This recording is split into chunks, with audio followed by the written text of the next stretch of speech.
in the shack, but that doesn't bother me. I'm not after complete deadness, because it's just not possible. I mean, I've got linear amp fan, fan in the Annan, fan in the power supply, fan in the laptop, which makes an interesting, what is it, 1 point something K. There's a little stripe on the thing. And at the moment I've got the window open, wide open, and there's kind of cold air coming in. It is quite chilly outside, so but it's quite, you know, I live in the middle of the countryside here, so all you're going to get is the occasional, you know, and the odd bit of wildlife at night, but it's pretty quiet, to be honest. Yeah, that was the only thing I was kind of bothered about, whether there was much background coming through. I got both gates on in the Max and the Gold channel, so I can't see any power movement when I'm not speaking. So I'm hoping it's all right. Peter over. Yep. Yeah. Oh man. Yeah, it's fine. It's fine. You know, it's all good. And so likewise here. Well, I need to kind of have a bit, you know, search around the bands a bit more and work, go on 40/20. And I've been hearing that 10's been open as well. I don't tend to go up there, to be honest. Or when I do listen, I mean, maybe, you know, obviously maybe I'm not listening for long enough, because you've really got to listen for those DX stations. But and it is pretty much a piece of cake up that high-end frequency. You know, as a dear friend of ours says, he can work DX on 20 meters on a piece of wet string. But the person in question is very interested in top band DX, which I've worked a bit myself. I mean, US is is definitely DX on top band as well as here, really. But there is an argument. Some band like sort of 20. It's you know, distance to the west coast. I haven't measured it, but it's kind of it's not that tricky to work West Coast America on 20. But that's certainly interesting. And but yeah, it's all good.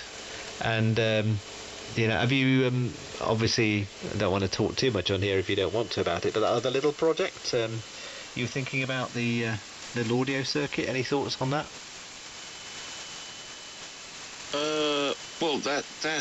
Well, yes, that's what I'm playing with in the simulation. I'm going to order some bits actually. So that'll be yeah. I was thinking. I was also thinking a little bit about maybe I'll do something with that that clipper circuit as well. I don't know. I might slowly build it up in LT Spice, and we'll see what comes out, you know.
You're looking for, isn't it?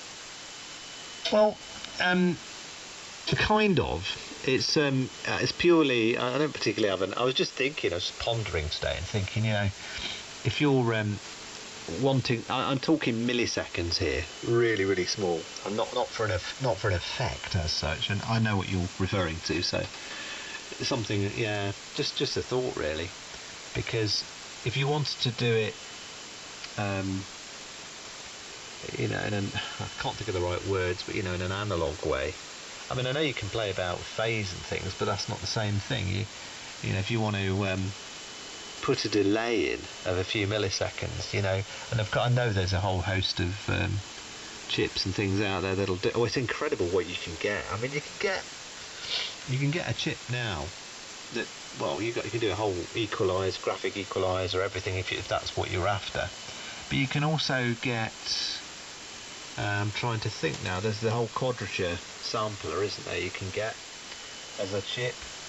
I was having a look and I stumbled across this chip, and it just does the whole lot in one chip. It's incredible.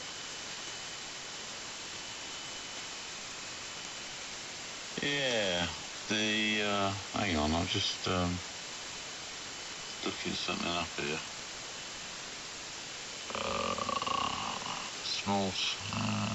Hang on.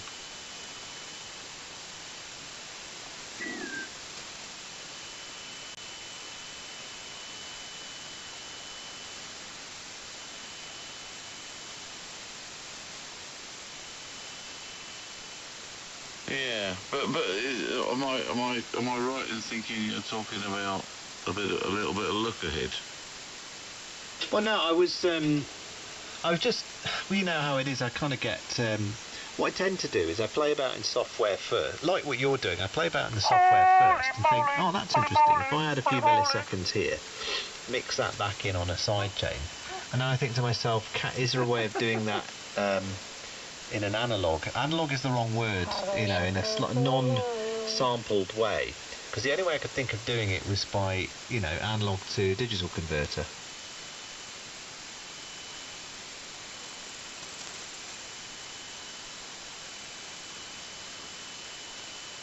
Which is fine.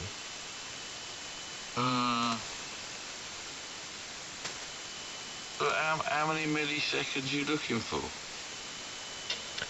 Ballpark figure, say 5.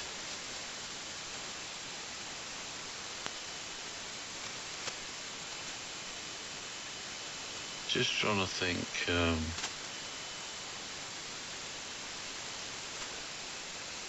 Could use a tape, of course.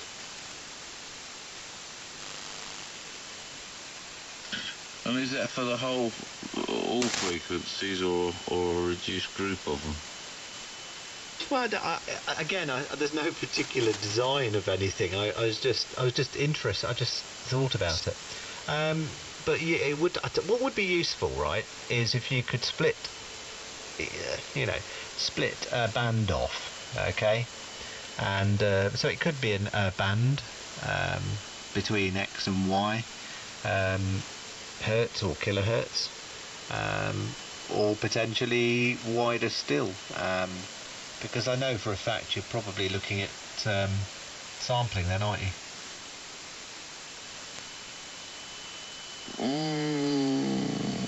Not necessarily.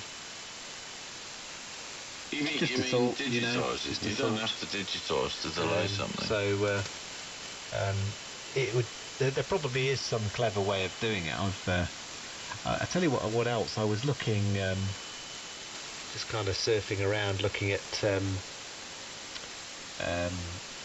various circuits people have done. I ended up on guitar circuits, people using LEDs to obtain distortion for their guitar pedals. You know, that's a known way of doing it. You can use an LED, and this guy built this entire valve all exciter himself. Quite impressive.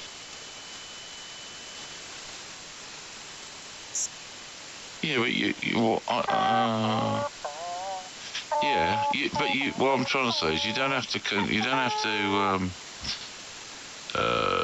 convert to digital to introduce delay. Well, that's the question. It's you know, a simple way of doing that, really. Yeah.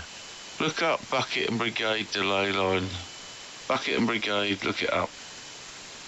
So, Bucket and Spade delay line. Bucket Brigade. Sorry. Yeah, Bucket and Brigade. That's a good name for a band, that is. And now, we welcome, live from downtown Suffolk, Bucket No, and not Brigade. Bucket and Brigade. Bucket Brigade. Oh man, yeah, Bucket and Brigade. Okay. Bucket and the Brigadiers. Okay. Without the and. Well, there you Bucket go, that Brigade. answers the question. So, yeah, very good indeed. So yeah, it's just a thought, just an idea for something. But there we go. I'll just hang on a minute. No, I won't. Yeah, that's fine. I'll put that down to there. That's good. What signal have you got me on at the moment, Ian? Is it what sort of signal is it? M1 KGC, G7 VKK. You're 30 over, old chap. Oh, is that my real report? What other report might it be? I take it you've heard that phrase before, 5'9", yeah. Yeah, there you go. But yeah, people ask for their real report. You've not come across that? Well, I don't know. You could say something really insulting, I suppose. You could say you're 5'9" and very underwhelming. Oh man, that's yeah. So I remember. Sorry to lower the tone. I remember Steve was on once, and he. Let's just say he. Let's just say made an extraneous emission in the shack. We were talking to, I think it was a Dutch station, and he kind of just sort of passed it off. Well, he literally passed it off, but I never forget the Dutch guy coming back to him and said, yeah, G7 KLJ, yeah, okay on the fart. Yes. Well, hang on, have a look at this. Oh.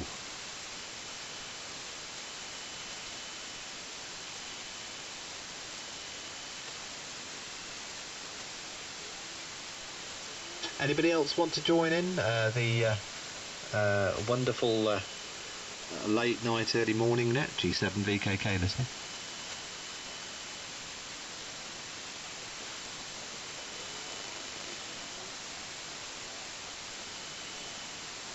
Is there?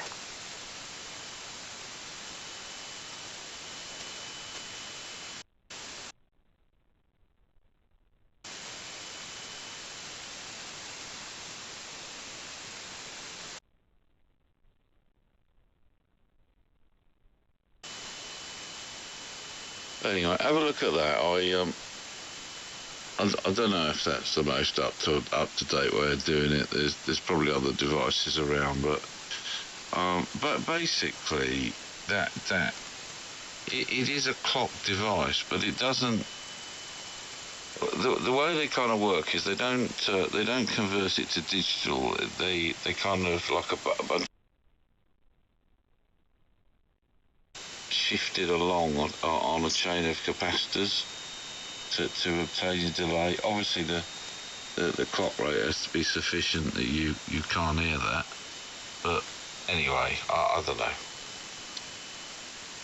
They've been around a long time. Roger. I'll just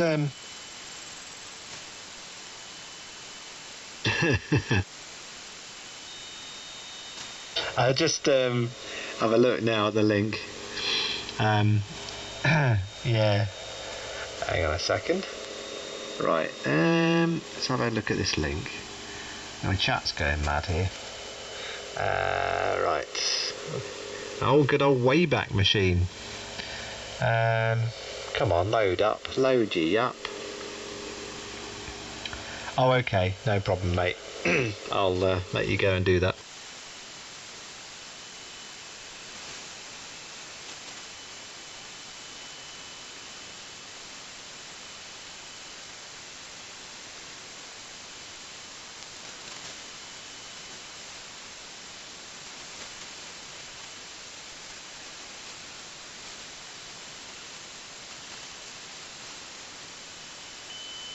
G7 VKK listening, anyone, any other callers? this sounding okay? M0HIO. What? What? Yes, what? I'm sure I heard the dulcet tones of Mike Zero, Juliet Delta November JDN. Joshua, are you there, Joshua? Over.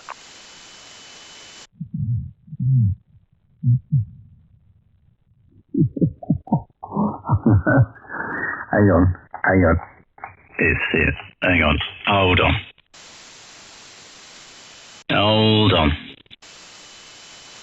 I know I definitely heard the old boy.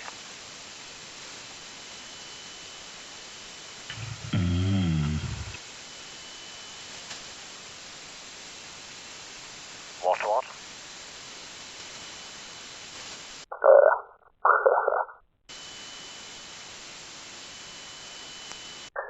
I can't remember. I don't think I can get this one that narrow, old boy. Let me make a better attempt. Hold on. Can we go any narrower, old boy? I don't think we can. Maybe we can. Let's take this out. Come on. What? Why that bicep? I can't understand a word.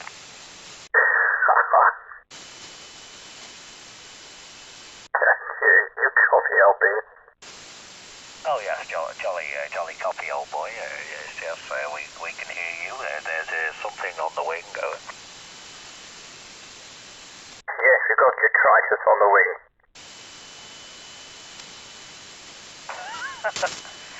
Okay, we've got a mole on the wing. Is there a G7 VKK there? Over. Yeah. Just one moment. Are you back, Ian? I think he's. I think that he's possibly. Let's go for. Is that any better? 1, 2, 3. Yeah, very good. Yes. Well, it's a bit windy today.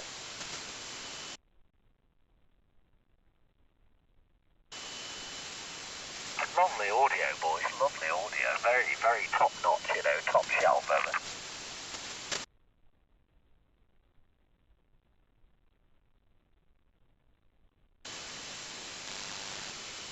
Oh yes, jolly good there. The adjustment is well received.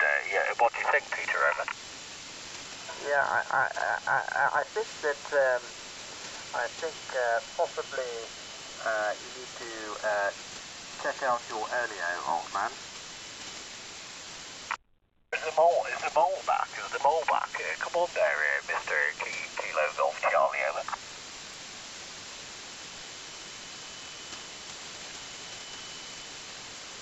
I think he may have had a slight incursion with a top hat.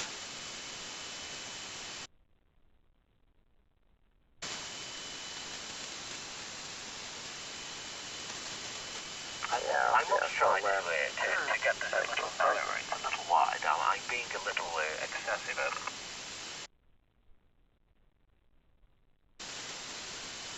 What on earth is going on? Oh, there is the old boy. What? Hello, Miss Mole. How are you doing?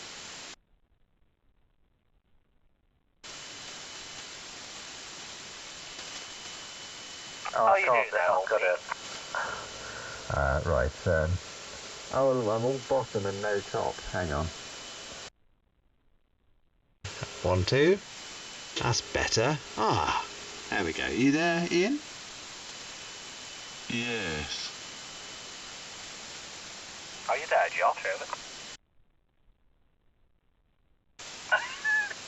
That is absolutely brilliant. Yes, old boy, I've got a copy on you, okay?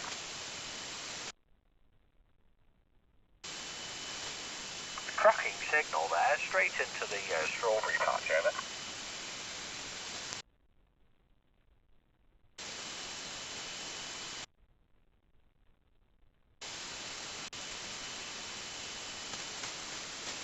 Well, listen, chappie, I need to carry on the job I'm doing, so I'm going to let you continue with Hold on, let me just put this straight. Come on. Nice to hear you, Josh. 2E0 M0JD and M0HIO. Sorry about that, but nice to hear you, old bean.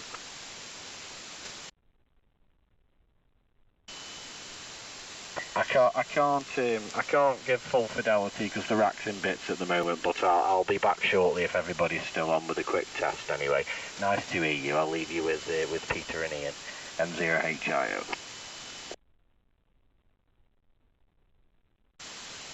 What are you doing? Yes, Ian. You alright? Yes.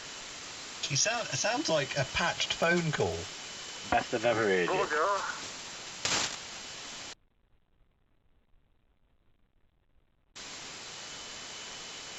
If you take all the top off, you just end up sounding like a DJ. I don't know if I can do this. Let me try. What about 800 hertz? I suppose.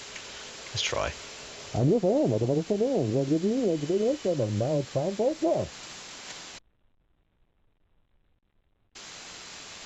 Nom, nom, nom, nom, nom. I don't know. Come on then, Mr. Ian, are you back? Have you managed to... was it the loo or is it a loaf of bread over? Yes, can't you hear me, old boy? Oh yeah, very clear. Really?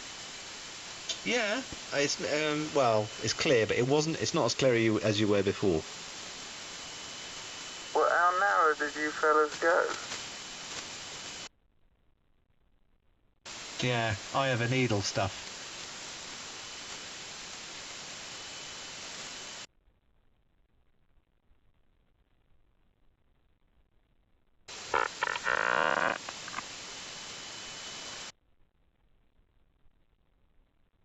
I don't know if that would fit through an eye of a needle. Anyway, there we go. There we go. That's yeah.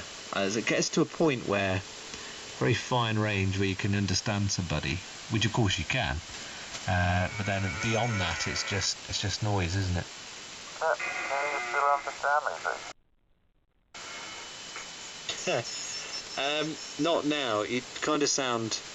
It sounds like I'm listening to a 1940s phone through a 1940s phone. Well, I don't know. I just gone to 500 to 1500. Yeah. It's efficient. You're not wasting all of that energy, you know? All of that energy is not being wasted. Yeah, so you're going to be saving, obviously, quite a lot of mould.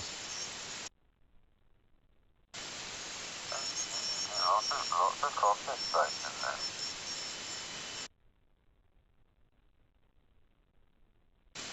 $60 left, $60 loaf of bread.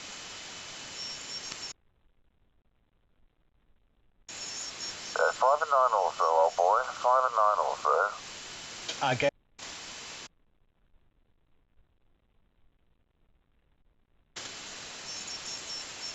You sound very authentic.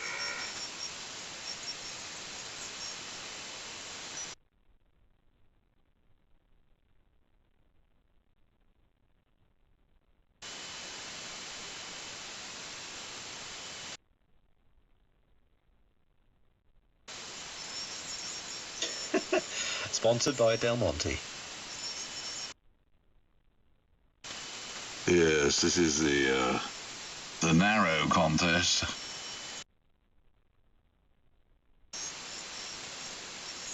Right, that's enough of that.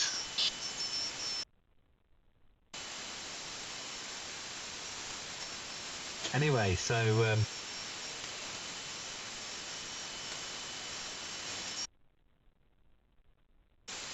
there we go. That's better. That's better.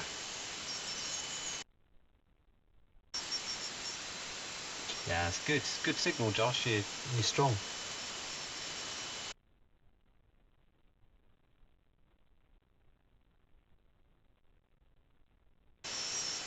Yeah, it's always a bit up and down. Always a bit up and down at this time, but no, it's fine. It's good. Have you spoke, Ian? Have you spoke to Josh 0JD, Ian, over. We did briefly speak the other night when you were you just got your blue, and it was all about you, Peter, really.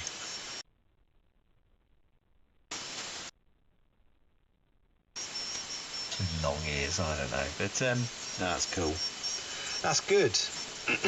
All good. No, so all sounding very, very nice. So what? Yeah, you've got, Josh. You've got you were mentioned the stereo tool, isn't it? And so on. But that's sounding pretty good, mate. That's awesome.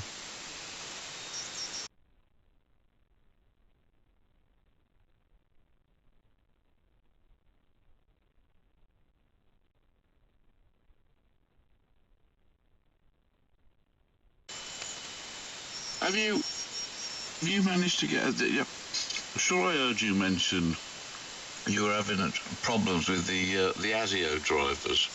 Have you got all that sorted now?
And which set of drivers have you loaded, Josh? Is it the ASIO for all stuff?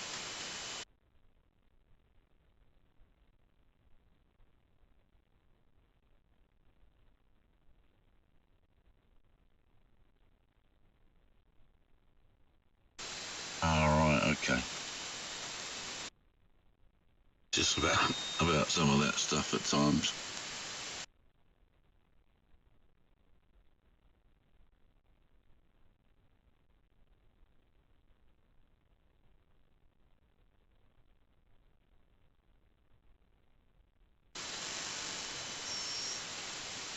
Oh. Yeah. That's against the objective, isn't it?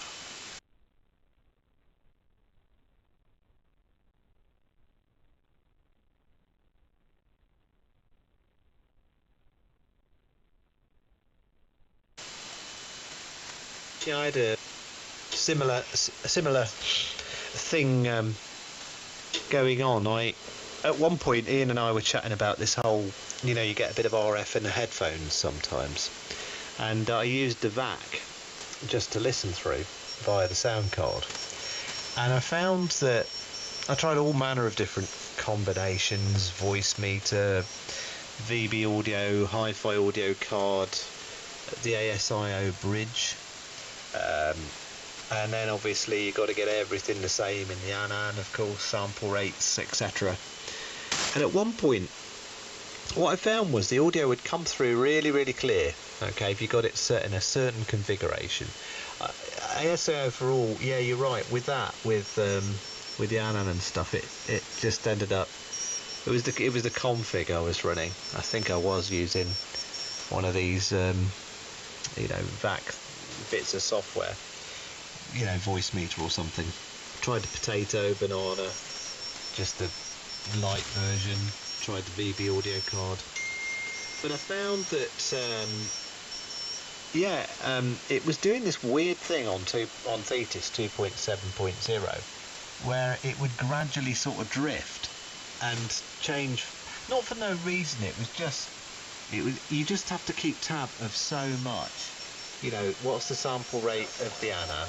Have you hit apply and saved? Okay. What's the buffer size?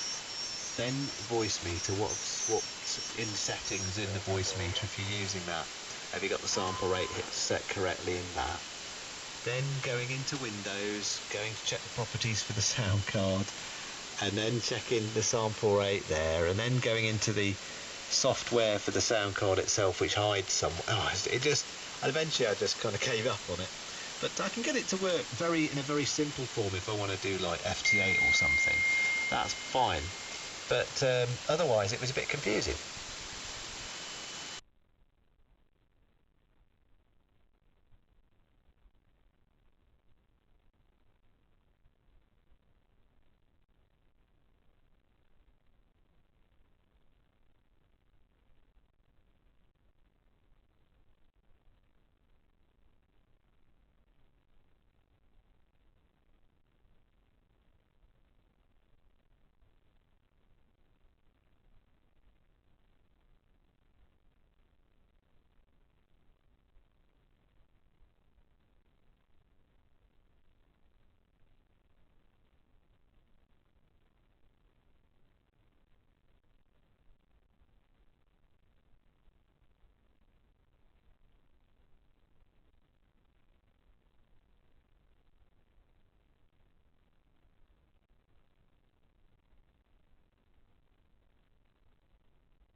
Yeah, and Stereo Tool is very, very powerful. I think Ian has tried it as well. Very, very powerful. I've just created a vape cloud, just trying to see through it. It's very powerful, and what I found most sort of strange was that you get it set up and it would be fine, and then over the course of not a few seconds but a few minutes, it was as though a buffer was filling up, and it would gradually start getting clicky, you know. It would start losing samples and underrunning or overrunning, like you say. And of course you can tweak that, you know, those tick boxes and all that, and then leave them at 0. It was most odd. And then you'd kind of fiddle around with it and try a different setting, and that would be fine and it would be stable. And then after about 5 minutes it would do the same thing again. And then I don't know what happened, but you'd do something and everybody would start drifting in sample rate, so the pitch of their voices would drift, so they'd sound like either they'd kind of landed on a seesaw too quick or been taking testosterone tablets, and it was most off-putting. So in the end I just, similar with the audio, I have tried that and that can work really well. I used to do that all the time on the Kenwood. I'd use the Reaper and a bunch of plugins and whatnot, but now it's just, at the moment, Dave HIO's very kindly given me a one of these, I forget what the name of that serial port is at the back of the Anand, but I've got a plug with some very handy screw terminals in it, but which is useful. But what I actually use is I'm using the headphone out, just going to a 1-to-1 transformer and some decoupling caps, and then there's a pair of relays that just isolate the headphone audio when I transmit. That's for my purposes. It's also useful if I want to run my stream, I can leave the monitor on and not have to listen to myself over.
Well, this is the thing. This is the thing. It's just the concept is great. You know, the concept is great. But as we've found in practice at the moment, it's just not workable. You know, and I can get it to work like, you know, FT8 or something. You know, it's all right, and I have to monitor it closely. And I've got a particular, you know, list of settings that work. So I stick with them, and there's a profile, transmit profile set up for that, and that's great. That works. But when it comes to just listening to the radio, you see, because that was Ian's suggestion when it's a minor irritation, it's just a bit of a, you know, a noise coming over in the headphones, you know, when you're talking, which a lot of Anan users have had. And you know, you try the usual, and in the end, I just got so fed up with it, like you say, VAC in the mix. And now it's, I agree with all of those points you made, and now it's just the rack goes one to a Palmer DI box into the radio via the MIDI jack, and then there's just a really simple switch for the push to talk, tip ring sleeve. That's that, and then Steve G7KLJ helped me come up with a box to key the linear amplifier, because obviously you've got a PTT at the socket at the back, but you know, you've got to be careful. You don't want to be trying to sync a vintage amplifier with that, the relay. So we built a box using basically the Anan keys, the grounds the transistor, and uses that to power a relay, which then syncs the relay on the linear amplifier. And there's a spare pair of the spare pole on that, which I use just to send a negative to a pair of relays that just cut off the headphones. So very interesting stuff. I must put it over to Ian because I'm waffling away. Round to you, Ian. M1KGC G7VKK. Yeah, it's I blame Windows. I don't think the Anan software runs on Linux, does it, or whatever? But I've long had a bit of a dim view of Windows and the way it does its context switching and stuff in the kernel. It's probably why the Macs work so well, because I think they're well, certainly the what am I thinking of? You know, iOS for the phones is based on FreeBSD underneath all of that, and that was I've done a lot of work on FreeBSD in the past.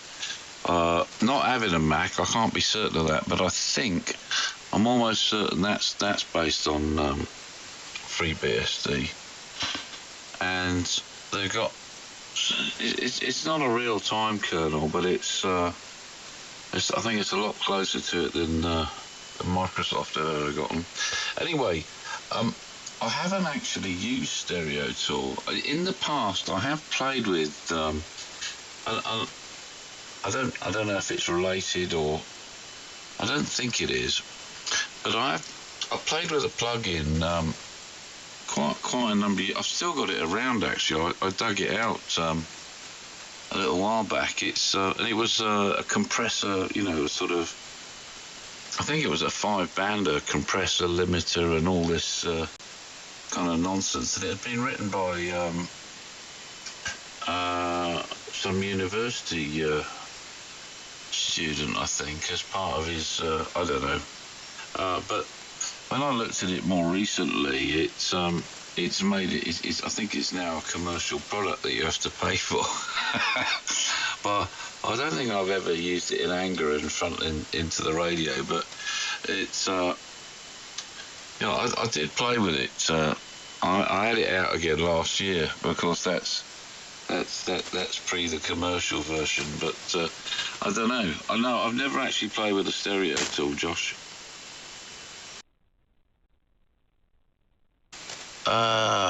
I've got a virtual machine on here. It's probably on there.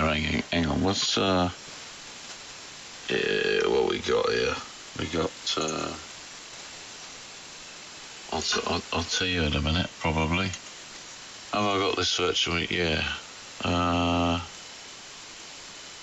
Chi Audio. Oh, it might be on this platform. No, I can't believe that. I'll have a look around in a minute. I'll probably find it. I think it was. Look, it's going to be on one of these Win2K machines, virtual machines.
Yeah, that's the one. I've loaded the machine up and it's here. Yeah, I think there's a commercial version of it available. I was just looking around, but yeah, I played with that and it was very interesting. Cause I mean, I think do you know? I don't think I can't remember how far back this goes, but I might not have been using it in terms of the context of radio at all. I think I might have just been using it sort of listening. It's a funny thing, Josh. You know, I know everyone gets your hi-fi enthusiasts get very anal about purity and stuff, but you know, I quite often. I'm a bit of a loud listener, right? So, and I would quite often find that I would rather listen to something that had been sort of compressed or something, or broadcast than I would the original CD. So I think I was probably playing with it in the context of my own music listening over.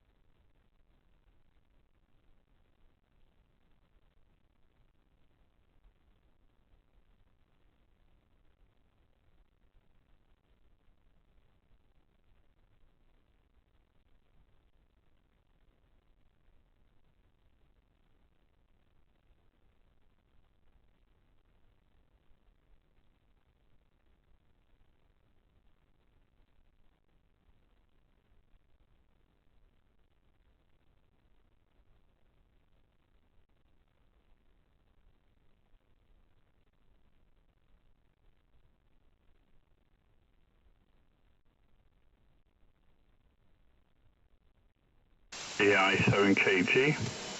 Yeah, good evening, John.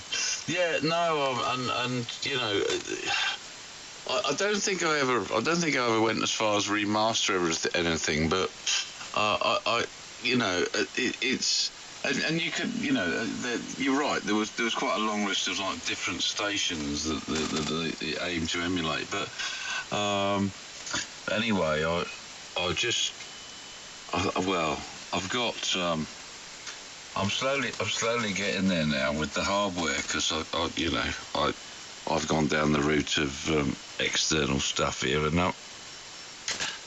But I've already got one of the boxes in front of the speakers, and I'm probably going to put one of the triple C's in front of the speakers. Dear, one way or another, but. Yeah, so I only started messing about with this really last was it last May I started, Peter? I can't remember. But that was it. I was hooked into it. So I've got a TC Electronic Gold channel and a TC Electronic DB Max, which is some broadcast type thing. Anyway, all good fun, and I love it. So anyway, back to you, Josh, and you can say hello to an Irishman who sounds English. M1KGC.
M0HIO.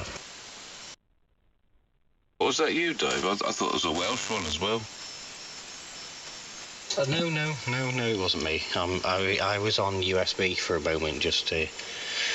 Yeah, I've got the cans on. I've just moved the rack and put it into that little rack cabinet thing. Sorry, let me turn this monitor down a bit because these open cans are a bit of a pain in the arse. Yeah, so I've just changed a bit too much room on that. Hold on, let me knock that down to about 8. I've actually got my virtualizer in there now, which I haven't had for a while. So yeah, I was just checking everything was working. I've just got the only thing I've got left now to do is stick the stick the new mixer in line, so I was just testing, that's all, checking it was okay. Seems to be doing alright anyway. M0HIO. Yeah. Just hang on a bit. Are you there, John? Yeah, I was a bit late getting to the PTT, and well, at least you refer to me as an Irish station, not a plastic paddy, which I sometimes get. But anyway, nice to speak to you both, and to the other station, Ian Peter, and the other station whose name I didn't get. And I very rarely apologise, but I must apologise because I came down to go to 3697, and I go to a slightly higher frequency, like 3700 to tune up. So I did tune up on top of you. So if you think somebody was acting the idiot, it was me, but it wasn't deliberate. Anyway, nice to talk to you, Ian. Not that we've not spoken for a good while, and it's I don't know what to say. It's nice to talk to you because we seem to have missed each other quite a bit lately. And hello to Peter. You're in the south of England somewhere. Well, and Peter, you've not spoken to me before. Don't think so anywhere. I'm John. I'm in County Donegal, very north of Ireland, and about 20 miles from Malin Head, which is the most northerly point. And from listening to, I don't watch the TV weather forecast. I listen to the shipping forecast, and that tells us what's really going to happen here. So I'll hand it back to you, Ian, if you don't mind. ES7KG. Yeah, good evening, John. I don't think we got a Peter. We got a Josh. We got a Dave. Oh, sorry, we have got a Peter. Sorry, I call him Long Ears. I forgot he was there because he hasn't spoken for a few minutes. But sorry, I just amused myself there. But yeah, there's Josh, myself, Dave, and Peter. No, I must admit, I know we're kind of in the zone for 697, but I've not, the champion of that frequency has not been using it of late, so I did know where we were earlier, but I'm not seeing a lot of huge amount of activity around here of late, unless it's like a Colin or something. Anyway, say hello to the others. So I'll put it around to you, Peter, M1 KGC. Yeah, Roger. No problems at all. Oh, what you like, forgetting me. Oh, well, easily forgettable. Yeah, no problem. Dave's just called in. I'll put it to Dave in a little while. Yeah, good evening, John EI7KG. I've definitely heard you around the bands. Probably haven't worked before. We might have done, but I can't remember it. But yeah, nice signal, 59 plus. Yeah, I'm across in East Anglia, the town of Beccles, Bravo Echo Charlie Lima Echo Sierra Beccles, as opposed to Eccles, which I think is in Yorkshire. I may be wrong. Yeah, you may have heard me around, but yeah, running it down on 100 into a doublet at about 50 feet in the air. It's about a 200-foot doublet, and I'm obviously playing a bit of audio with the chaps here and so on. So yeah, good signal, and yeah, obviously heard you around the bands and stuff. Very good, and yeah, well, if you're using the shipping forecast for your weather, that's I don't know, it sort of appeals to me a bit, living near the sea, I suppose, but I do live fairly close. I think if I was to stand on a 90-foot ladder, if such a thing exists, I think I'd probably just about see it. And yeah, Ian's now sending me sarcastic text messages. Steve G7KLJ, he does that, what's her name, Vicky Pollard, is it? The East Anglia, and he said it to me so many times, I find myself saying it. And, yeah, very, very easy to lapse into. But yeah, good signal here anyway, John. Been to Ireland a few times for work, but also my grandfather was born in Westport, County Mayo. Yeah, I do like Ireland a lot, and spoken to quite a few stations in Ireland actually over time. I really do like Ireland. I have to go back there. I haven't been since Honeybeans 2006. So there you go. I'll put it back to you. And also we've got Dave Mike Zero Hotel India Oscar who's joined us as well. Anyway, back round to you, John. Echo India 7 Kilo Golf G7 BKK. Yeah, 7kg, high pitchy. No, Westport, you know, if your grandfather was there, check it out, see if you can claim Manny Landeck. It's a massive, very popular tourist spot in Ireland, you know. It's, I've never been there. You know, it's not, not avoided, I've just never been there. Donegal, where I live, I find it quite a beautiful county, and then in the summer I sod off on the motorbike. So, you know, there's a lot of places. I quite fancy, but wife's talking about retirement, and I keep telling her we need the money, keep her work. Well, I don't tell her that, I tell her to stop working, but I fancy a little camper van. No, I fancy not a massive camper van, but one where she can go in bed at night and I can continue playing with my radio, so I can travel around Ireland and see it better. And obviously, by my accident, I spent most of my time in life. No, I spent most of my life in Ireland now, actually, but there's a lot, you know, I lived in Derby, and then Derbyshire, and you know, so much of England I've never seen, and to be honest, in many ways, it's a much more beautiful country than Ireland. Ireland can be a bit rough around the edges sometimes, but you know, I love Derbyshire with the gritstone, in the Yorkshire with the stone and things, and there's something about it, you know, I reckon it's so beautiful, but I like living here where I live, that's why I came here. Sorry, I'm losing the thread here anyway, I'm gabbling a bit, don't mean to, but, oh yes, the Westport thing, yeah, come over and give us a shout when you're coming over. Even if you don't get on with people, you can only put them up with them for one night, can't you? So, plenty of room, give us a shout, and, we can always go out and get rat arts and a beer together. EI7kg, I'd better pass it round to Mike Zero Hotel India November, is it? EI7kg. EI7kg. The call is M0 Hotel India Oscar John. Nice to hear you. 59 plus 20 to 30 over. Located just on the edge of the county of North Yorkshire. Well, yeah, nice signal with me, John. Hopefully you're copying me okay. And yeah, I'm not staying on anyway, gentlemen. I've just put all this back together and thought I'll give it a very quick test to make sure it's working. I've still got one more thing I need to do, but I'm probably going to do that tomorrow now. So yeah, nice to hear you, John. Lovely signal there. EI7kg M0HIO. Name's David, over. Yeah, nice talk to you, David. I don't know how you but Ian, do you want to take it? You want to talk to me, John?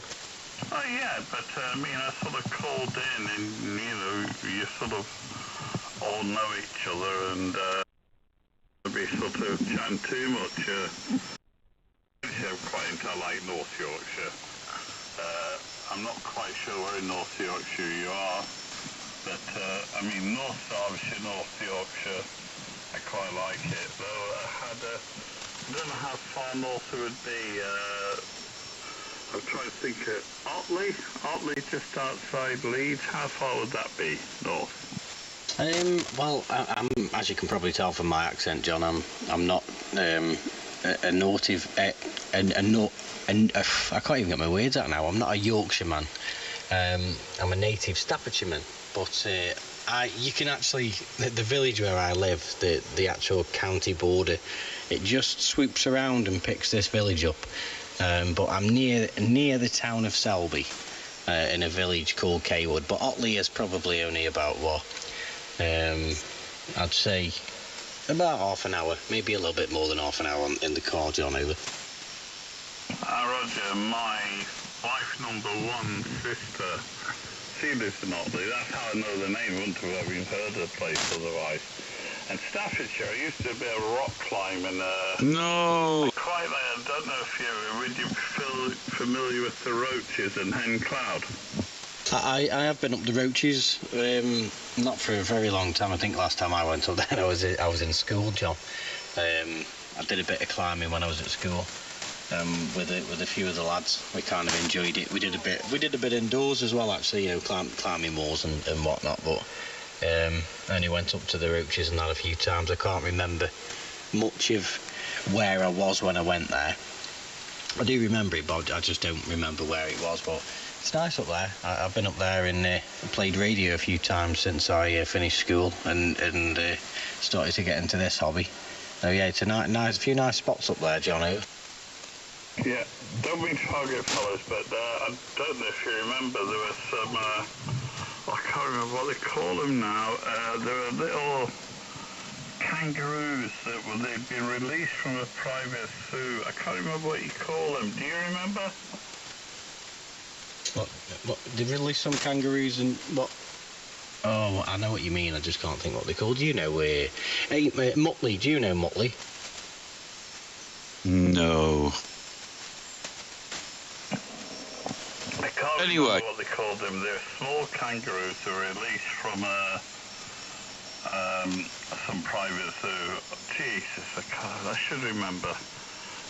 Anybody who's got the time, I've had a few, so anybody wants to put in the Roaches, Staffordshire, baby kangaroos. Can't remember what you called it, but climbed one time, and the bloody coach arrived. A pile of Japanese tourists wandered around with cameras, and they said, "Oh, where are the kangaroos? I'm calling them kangaroos. It's the wrong name. Where are they?" And we said, "Shh, we can't. No, not here." And if you go in that direction, you're really, really careful. You might hear them, but don't be making clicking noises or noises or anything. And they all headed off. And there was wallabies, and there was this wallaby standing behind to see what was cracking off. And so we sent them about half a mile in the wrong direction, because we didn't want to disturb the wallabies.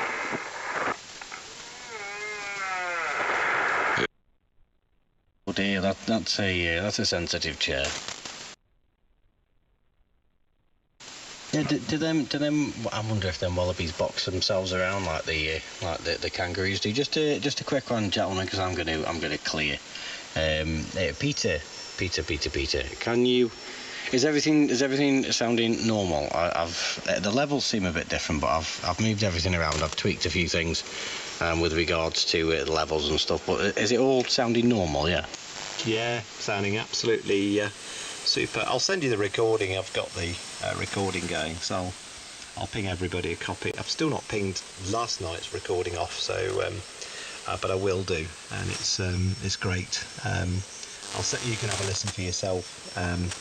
I do want to. There's a couple of points I want to make to John and to Josh and Ian, but I'll come right back to them in a minute. But at the moment, Dave, it's sounding very nice. Oh, thank you. I've just stuck back in the. Hold on, let me just try and make that a little thicker there. I'm not too sure how this thing works. I've tried to add a little bit of plating, but I'm trying to be really liberal with it. Let me just add loads of it. Yeah, there's loads of it in there. I'm trying to not be too liberal with it and get it to about there. But I can't really remember how to use this machine, the old virtualizer. So we'll see what happens when I do this. I don't really know what it's doing. So let me just go back to there and then click on that. I mean, has that made? Oh, hold on, wait there. Store that. Has that? Any difference to the audio at all? Right, I'm going to go with this. That sounds great. Yeah. It's, keep it like that for the moment, Dave. Over. Okay, GWKK and 0HIO. This is brilliant. Settings, I'm just not familiar with. I think one of these placings, the other one should be like cathedral and hall. And you only really want to stick a little bit in there, otherwise it's just going to sound What have I done? terrible. So, anyway, I'll just take a quick on to and then Josh and then I'll say 73, M1 KGC and 0HIO.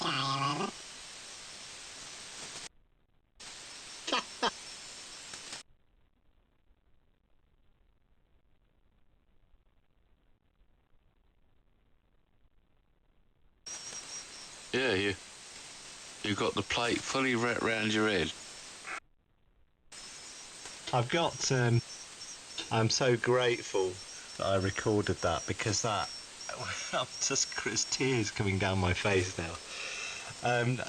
Yeah, so you might want to tweak that a bit, Dave. Over. Is this the X Factor frequency? Oh no, I stuck it on the flipping. I meant to turn the plate up, not to turn it onto the next flipping next setting. Which one was it? Oh no. This year since I watched the Pinky and Perky Club. Will you? Yeah, I've got a bald head. Hey, behave yourself, you motley. Are we calling Max Bygraves from now on? Who's in that chair, man? I think someone's opening the door, sat on that chair, or they just really got a tight fart coming out.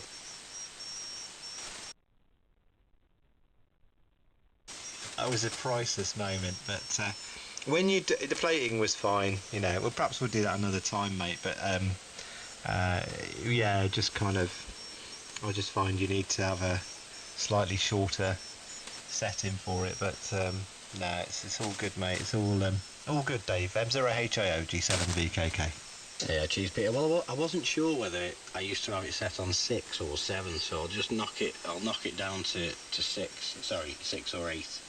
So, sorry, I keep hearing them thingy screechy, so I think it might have been 6 actually, so I've set that at 6 now. Anyway, gentlemen, I'm going to say 7-3. John, nice to hear you for the first time. I'll leave you with these boys, they'll keep you busy for a while, and hopefully we'll catch up with you again, and we can... you can tell me about these trips up the Roaches, John, and what you've got up to over there. We'll... M0 briefly. It was quite a long over with that setting, Dave. It was. Oh, was it that one? Was it? Yeah, it was. That was priceless. That was pure gold. That was absolutely pure gold moment. The wrong setting, but I'm sorry. The temptation was just too much.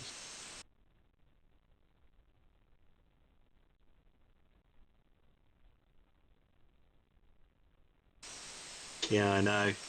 Well, there you. Anyway, you take care, mate. I'll catch you later. And again, congratulations, John. Dave's just got engaged today, so just so you know. So congratulations, Dave. And he went off to go to bed early, but he's so excited. Behave yourself, boy. Oh, you gotta behave yourself.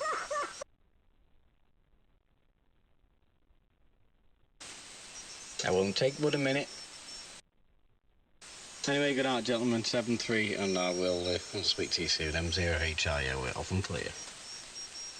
Cheers.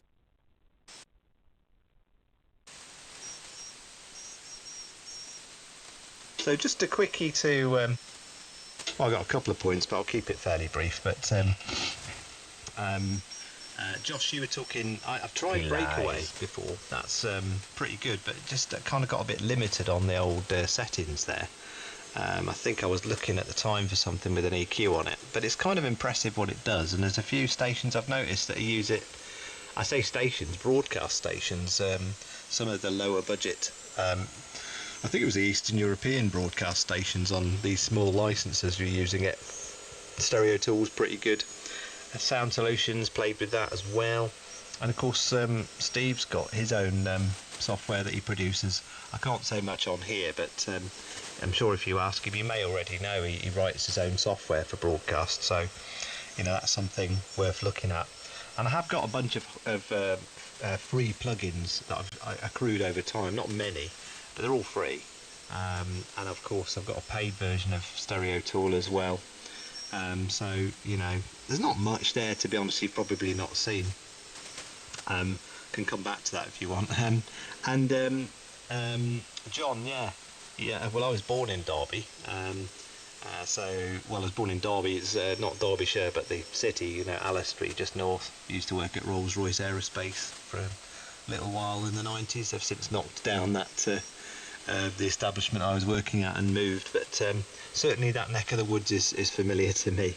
I'll put it back round to John and perhaps round to Ian or wherever, you know, it's all good. EI7KG G7VKK.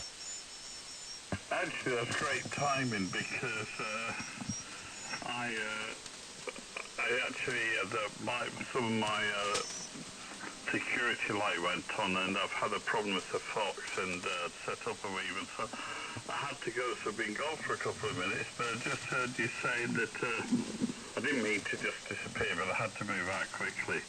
And I just heard you saying you were born in Derby, and so yeah, it's not a bad city, Derby. It's it's one of them places where you'll never die of poverty, but you maybe never make a fortune, and good, well-established town. Though I think they're having problems with Rolls-Royce and things at the moment. I don't know what street you said you were born in, because I would have known most of Derby, but I didn't. It sounded like Alice Street, and I wouldn't have known that. We used to live in a place called Norfolk Street, which was the Rose Hill area of the town, which was one of the poorer areas, and then we moved out to Alveston, which would have been on the south of the town, south as well. It's a city now, isn't it? So, no, it's a nice enough place. It's just not where I chose to be, but then I moved out there up to West Hallam, which was near Ilkeston. Back to you there, showing KG. Yeah, Roger, no problem. If you got a dash, there's no problem. Thanks for the invite, by the way. That's very kind of you, and I might take you up on that, incidentally. Yeah, no, the village of Alistry, near Markeaton Park, was where I was, could say it's my birth. Well, I was actually born in Mickleover, in the city hospital, but the Alistry was where I spent most of my misspent youth.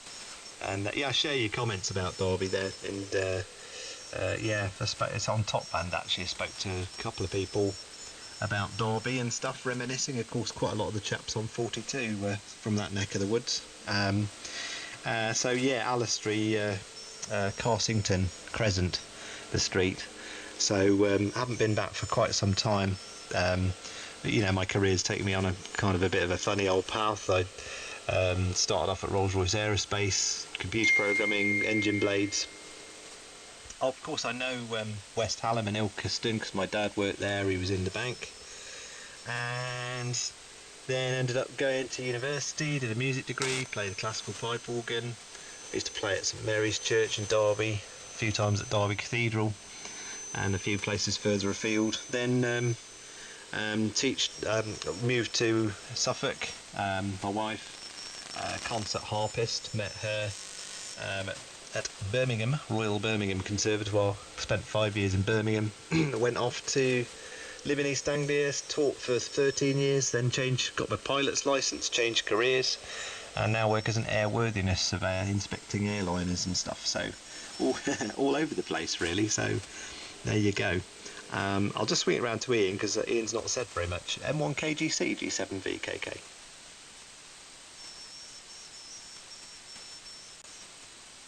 I bet he's getting another loaf of bread out. Are you there, Ian? Oh, sweet. I'll put it round to Josh then. I'm forgetting the call signs. M0JDN G7VKK.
M0GDN, EI7KG. This is John's avatar. John has totally gone, totally lost it, but his avatar is here and he's delighted to speak to you.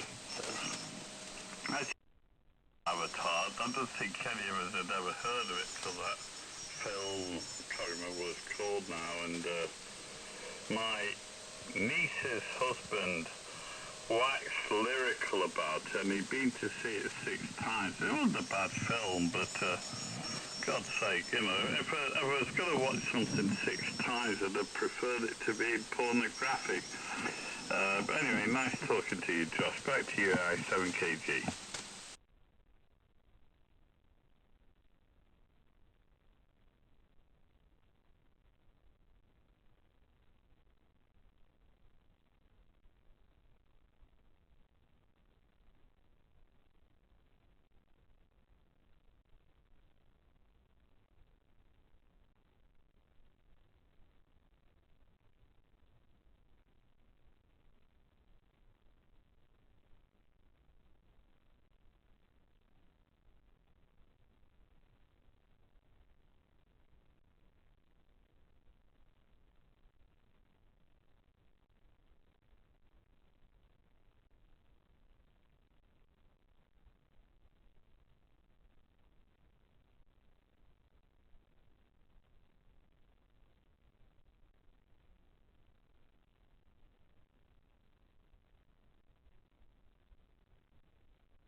Yeah, cheers. Good night. I'm not actually going yet, but I will be in the next few minutes. No, the avatar thing, my niece's husband is into all this stuff, and he can actually be infuriating, and I've been at a couple of weddings he's been at, and I felt like taking his camera off him and smashing it, because he takes so long, he's so annoying. But he's such an incredibly nice fella, but when you put a camera in his hands, he's the biggest pain in the arse you'd ever get. But there we are. Anyway, I'll hand it back to Ian if you've come back to us, or over to you. Yeah, sorry, I had to do a wellies job, so sorry about that. You've been at it for a while, John. You're beginning to sound quite wonky now, you know. I'm actually totally cream crackered. I'm tired as hell. Yeah. You've been on 33 tonight? I was on 20 for a while, but I've actually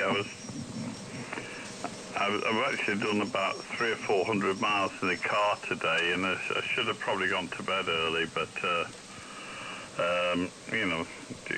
what happens to me is I go on the radio and then I start to find, I like that company, I'll talk to them. They may not like me, but I talk to them and I quite like talking. Oh, we know that. Dear. Anyway, we were waffling about audio stuff. Anyway, glad to hear you're well, John, and trust all the animals are okay. Yeah, they're fine, and I don't know if you know, but my wife, she's an occupational therapist, or senior occupational therapist in a community hospital and in the community generally. So she's had 2 tests for the COVID-19, and I've had 1. And we keep getting the all clear, and you think we'd be better at catching something, wouldn't you? Wow. It's just good to know that you're in good hands, John. Yeah, and what I'm glad to hear, I don't think we've missed anybody so far. After all these poor souls dying, it's quite nice that I don't know if anybody that's on the radio that's actually croaked it. No, yeah, in that respect, in fact, the only person I know that's had it is Phil, and he didn't enjoy it, but it left him quite weak. I think that's the astounding thing about it. It's just how debilitated you can be at the end of it if you get a bit of. They reckon he just had a mild go on the old virus. So no, I don't personally know anybody, but and I haven't heard any reports on the radio yet. That doesn't mean to say there haven't been any, but I haven't heard anyone expire yet. So that's good, really. Yeah, well, I hope nobody does. I mean, I've been totally unimpressed by bouncing Boris the buffoon and our own Prime Minister, or Tish, as they call him here, sort of Leo the Limp Radka. And this isn't with hindsight. I think they've been so incompetent because I don't know what's wrong with him. I just don't know what's wrong with him. And they keep setting things up so they can blame the medical people, but I mean, if you say too much, people think you're being political. It's nothing to do with politics, even though I detest both of them, but I just think that some of the people that have been running our countries have proved themselves to be totally incompetent. Well, yeah, well, I don't want to get into it, but, you know, I don't agree with that, really. I think they're made to look incompetent by the press, and I think they do a pretty piss-awful job of reporting bollocks. So it's very easy to look back on these things in hindsight and say that you got it wrong. I just don't agree, John. Anyway, I don't want to argue about it, so that's just my view. It's just letting you know it's different to yours. Well, very quickly, I agree with you. The press I mean, anything you read in a newspaper should probably be burnt along with the journalists who wrote it. I do agree with that. I still don't think they did a great job, but and it's not with hindsight, but, you know, I must admit the press do print a load of shite and they paint people in whatever colour they want to paint them, and I think it's about time some of them had a reality check, because I think, you know, we do rely on the press and you know, people like the BBC, I think, to give us a bit of independent opinion. I'm not convinced it always is. Anyway.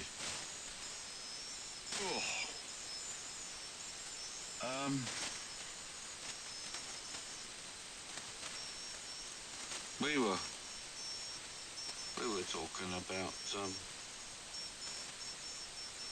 sound solution and things, weren't we? Yeah, get back to the audio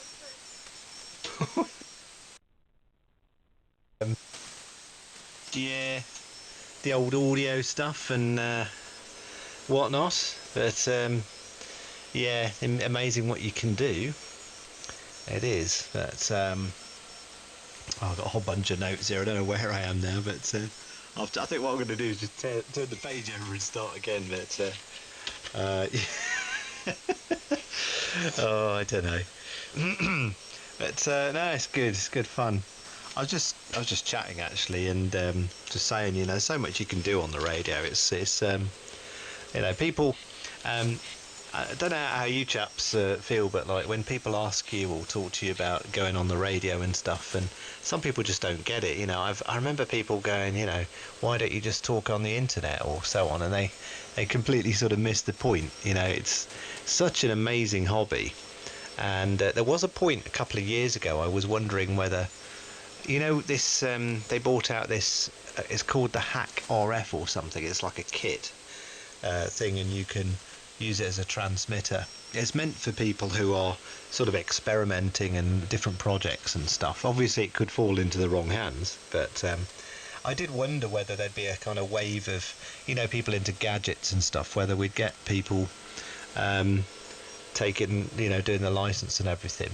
And I forget who said to me, I think it was Nell, but he was saying about during lockdown there's been a huge number of people applied for to do the course and doing the amateur radio license, so that's quite interesting. But yeah, I mean, there's a whole audio, DX, whatever it is, floats your boat, and of course Tony's doing a bit of CW, isn't he? So I might do a bit of CW, because with my call sign, of course, G7, which was an old Class B RAE 1990s, and I did get up to about 12 words per minute on the CW sending, and from time to time I do have a crack at that, but there you go. But yeah, the whole audio thing, I mean, like you were saying, Ian, what was it, May last year or something, you got into it, and you just go, it's just another sort of little thing to, you know, you've seen me in some of my creations with aerials, you know, it's a wonderful hobby. I really do enjoy it. It's great. And of course the big thing that people forget, you meet other people, you talk to them, and with lockdown it's been something of a godsend for many people, but there you go. Anyway, right, I shall keep it going round and see where we get to, but you know, don't have to do call signs, do whatever, you know. It's just me, it's habit, you know, I just do it. But I'll stick it round to you, Josh. M0JDN G7BKK.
Yeah, okay, Josh, all noted.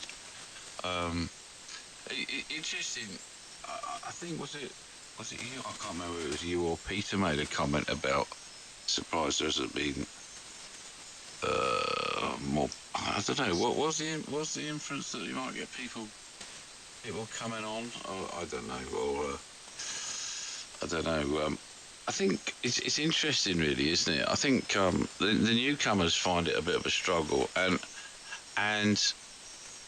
you know, when I got it, you know, even with a technical background, when I came on HF, you know, putting up, you either get lucky, I think, first time out, and if you don't get lucky, it can be, you know, because I don't know, I'm a bit challenged for space. It takes a while to get around to getting an aerial right that starts to work properly. So it's an interesting thing. But anyway, if John's still there, I got a question for him that's occurred. I've never thought about this before, John, but a question for you tonight. Since you have you're now in your place of desire, which is back in Ireland after all of these years of working over here and stuff. Have you not thought about taking up the accent over? I've got a young cousin who moved over here when he was about 15, 16. And he had very English accent, and he developed the Derry accent very quickly because of the time. At the time, it was a very sensible thing to do. I've done some amateur dramatics and things like that. I could develop a Donegal accent, but whenever anybody said anything to me, it's only been over the past 30 years. I wouldn't say there were 5 arseholes. Maybe 4 have made some comment, and they usually say, "Look, I'm me. If you don't like it, piss off." You know, just you don't pretend you're something you're not. And I lived in England most of my life. I got an English accent. They can bloody live with it. If you don't like it, and you know, that's it really. Ian. It's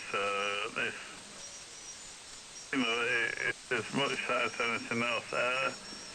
There was, what was it? You know, there was Josh commenting about radio, and people say, "Oh, you can talk to each other on mobile phone." What I like about radio is we can go on, we can go into conversation, as long as we're not too obnoxious, we'll only get accepted to most conversations. And people can agree and disagree and have different opinions. We all know we're not going to change anybody's opinion, or very rarely, but it's a very sociable layout. You know, you don't always have to agree with everybody. And in fact, I don't like people who agree with everybody, because I think they sneak in. There's always a little thing in the tail with them. And I like the radio because of that, as much as anything is. And also, you meet generally some very intelligent people on it. And back, you know, you also get people who are incapable of doing anything, so make noises in the background. But and in fact, I'm going to go in a couple of minutes, but I'll hand it straight back to you, Ian. My apologies to all this, because I'm going to go in a minute. But no, I just love it. I love the banter, the crack, and even annoying people occasionally. Yeah, 7 kg. Crack. Yeah. Sorry, John. Yeah, no. It's just a thought, you know. I thought it's just one of those things. I mean, I've come from around the country, really. I was born in Sheffield and stuff, and I've been out to the States a few times, and I talked to some of the lads in Birmingham. I start picking up the accent, and I've just by talking to someone too much, and I don't even do it deliberately. I'm a bit surprised because you've been there a while now. I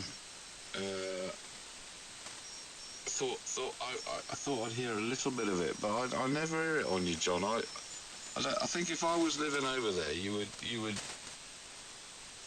would notice within a couple of months I would start developing an Irish accent. It's just what happens to me, you know. Anyway, nonetheless. Anyway, if you have another one, if you have another whiskey, John, you'll be asleep in no time. So anyway, I won't force you the all the way around the net again. So so I shall bid you farewell on this one, and we'll see you again.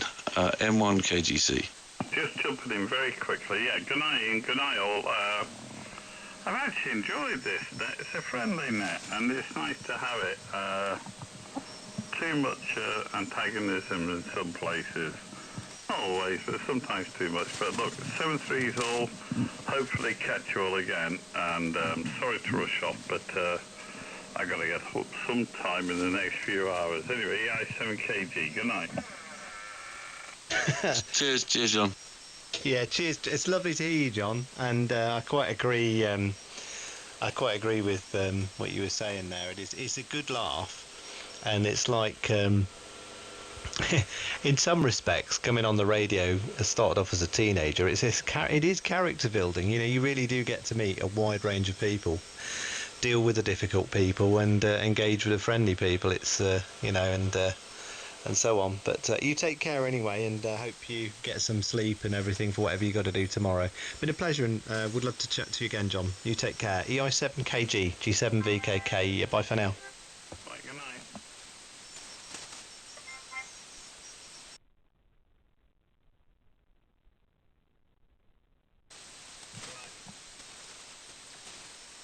None left, gone now, properly. Good night all.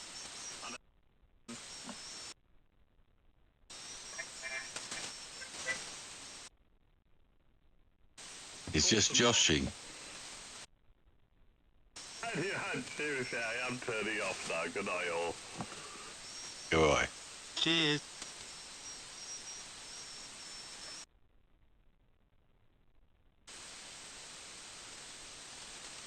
Yes. Is it me, or is I'm in no rush to go anywhere, but the signals just took a bit of a dive then. But we'll have to just see. It's pretty. It's quite late actually, or is it quite early? Oh yeah, I can see daylight. The dawn chorus will start in no time.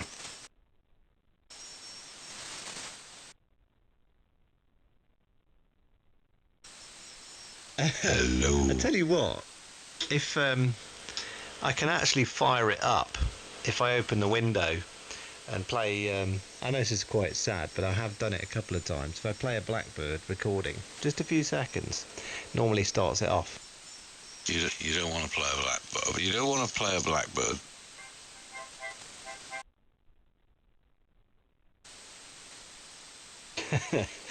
You know, or we could, you know, Skylark.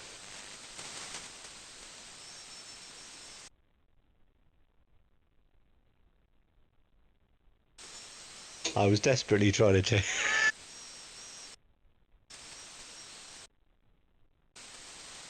Well, what were you thinking of, Josh?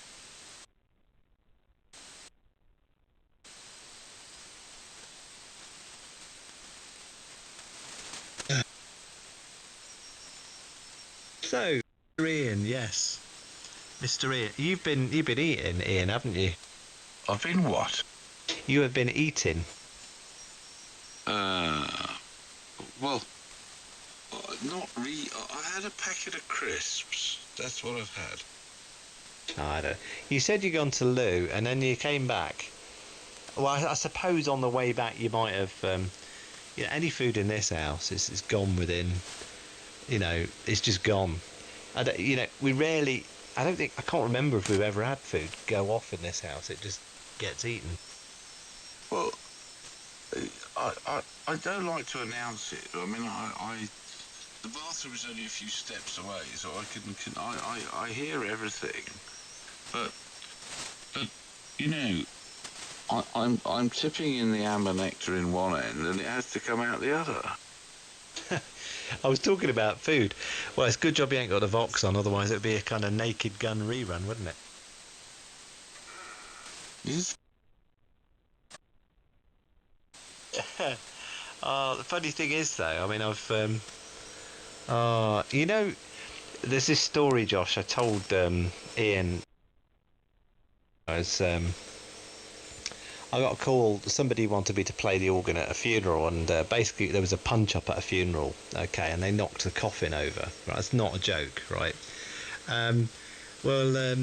Similarly in my brief career going around playing at various events, including like St Paul's Cathedral in London, where my organ teacher used the West trumpets on the West Gallery and gave somebody a heart attack. That, what we were talking to, that Naked Gun incident where somebody leaves a microphone on and goes to the toilet, I've heard that. I've heard that on several occasions at some quite sombre events. I have heard that somebody, I'm not sure who all this relates to, but there is a story on the band of somebody who left the mic open while he got rather amorous with his missus. But Peter, I'm a little disappointed in your little description to Josh because of that scrap. Because when you told it to me, you kind of built it up a little bit, and it was hysterical. Don't forget, you were behind the curtain, and oh dear, you should put the effort into that. Is a really funny story. So you kind of lost it now, but next time you tell that story, do it properly. It was funny. Yeah, I don't know. I didn't want to bore you with it, you know. But that was something. I mean, the more I think about it, I mean, there's other story. I mean, that was just so shocking. It was just, it was just so shocking. I mean, yeah. I didn't know whether to play like The Day Thou Gavest or Casualty theme tune. I was just thinking, yeah. you were tucked away there. How did you know what was going on? So I'm going to have to now, and I appreciate I've kind of ruined the punchline, but I'll keep it brief. Yeah. So, you know, I got booked for this in Edgbaston. There was this funeral, so I turned up. And usual thing, I hadn't played at this church before. I got the hymns, went up to the organ loft, switched the blower on, had a quick run through, and then obviously people started arriving, so I was playing quietly. And I was up in this organ loft. It was this wonderful, grand sort of, I think it was Victorian, not sure. Lovely church in Edgbaston, can't remember the name. Lovely big pipe organ. And played the first hymn. And you know, like weddings, funerals can be very can really, the atmosphere you know, is fairly standard for a funeral, but it does vary. You know, I've had people arrive wearing colourful clothes and, you know, sort of jazz band playing, and people are quite believe it or not, quite upbeat. But this was certainly not one of those occasions. Anyway, so the vicar got up and you know, started talking. You know, we gathered here today to you know, and all that.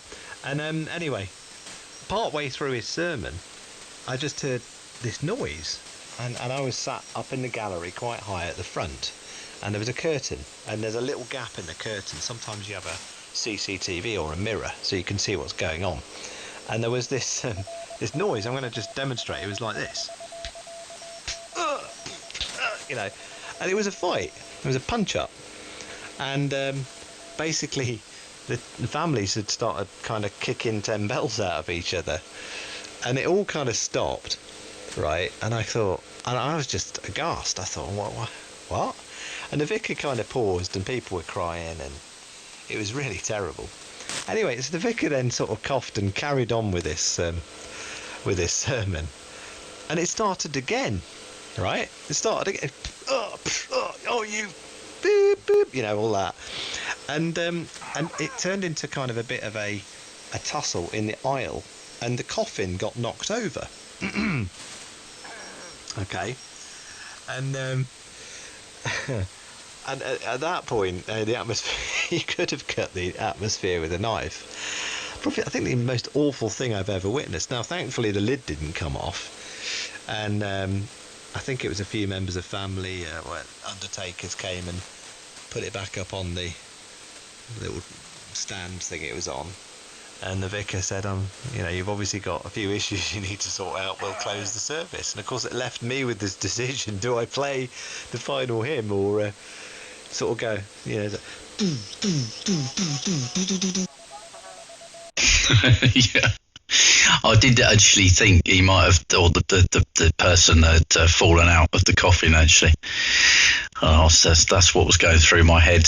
I thought, oh God, yeah. So you played. What did you do? Did you? You've left it on a cliffhanger there. What did you do? Did you play anything? Did you just play the final hymn there, Peter? Over. Yeah, well, I did actually. Nobody sang. It reminds me, because this is a fairly well-known. There's a couple more actually, but one was, I heard, you know, inappropriate choices for hymns for cremations. There's there's a Roman Catholic hymn which is called Colours of Day, right? And you know, it's got a fairly sort of 3/4 rhythm to it, 3 beats per bar, cha cha cha. But in the chorus, they hadn't looked through the lyrics, and but the chorus of this particular hymn is, for the chorus, it's "So light up the fire and let the flames burn." Oh, that's perfect. You should have played All Things Bright and Beautiful.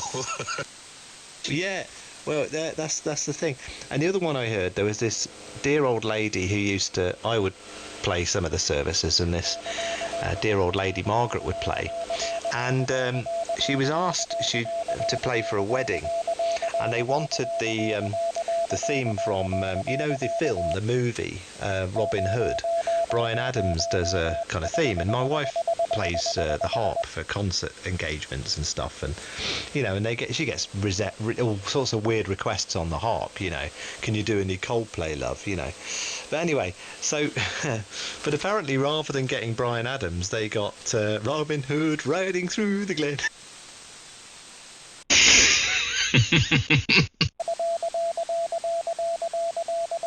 Someone practicing a bit of CW, but yeah, you know, you get all sorts of things like that. But these things are very real, you know, people actually do the and they sort of realise it when it's too late, but there you go. Well, I often think of, I've got this a slightly sick sense of humour, really, but you know, things for like, if I'm well, I don't know, I'm really giving it a huge amount of thought, but you know, it'd probably be cremation, you know, thinking of all the songs that you could have played as you go through into the flames there, Peter. Well, it's funny because yeah, there was I was at a live recording at Birmingham Symphony Hall. It was being recorded and it was being broadcast on Radio 3. Okay. So, you know, in terms of times when you really mustn't make any sound, okay, so they had all these signs and they were holding up the signs, quiet in the audience and all that. So I was there, and it came to this really sort of somber point in this performance. All the professionals on the stage, orchestra and so on, and this old boy in front of me just decided to let rip. I'm talking about issues with flatulence, But I've never found it so hard not to laugh out loud than being at a live recording and broadcast, when in the middle of the silence you can just hear this really clear, very, very clear sounding Q5 fart going across on Radio 3. That's brilliant. That's brilliant, that is. Yeah. Yeah, well, some of the best moments are those, sort of church giggles, really, or whatever, however you want to describe them. Those moments where you are in some of my most enjoyable moments and most memorable moments are, with in situations where you shouldn't be laughing. And I sometimes I surprise myself. I'm very good at keeping, composed, but the second you let yourself go, or certainly myself anyway, I find it incredibly hard to get back. That's it, I'm gone. It's really, really difficult. I mean, I've put some people in some awkward situations in the past, where I've managed to get out of the way and not be seen or heard. But the other person, because that's the thing, isn't it? If the other person catches you cracking up, and they know why you're cracking up, and they're privy to all the things that were happening before, and then they've got to engage with that person. It's or that scenario. It's it's hilarious there, Peter. Over. Oh well, I had an episode. I was at a meeting in Cork. It was a whole bunch of us, and anyway, someone said something that they kind of. Anyway, the room collapsed in laughter, but I couldn't stop, Josh. I couldn't stop, and I had one of the managers sort of dig at me and have a bit of go at me, and I still couldn't stop. I had to leave the room, and I went outside the room, and I'd been trying to contain myself, and it was as soon as I got out, they could probably hear me laughing louder than I was in there. Over. Yeah. And the thing is, the second you sort of compose yourself, Ian, and then you walk back in, it all comes back to you again. Over. Yes, it was dreadful. It was such a funny. It was that somebody said. It was my boss actually. He got up and this Irish lot had said something, and he got up and said something. And that was it. I lost it completely, and it must have took me 15 minutes or more to get myself back together. I basically just left the room, Yeah. I've been in some situations where it's it starts off with maybe one or two people, and then it just becomes contagious in the end. But yeah, there've been a few situations where I've been very close to being kicked out,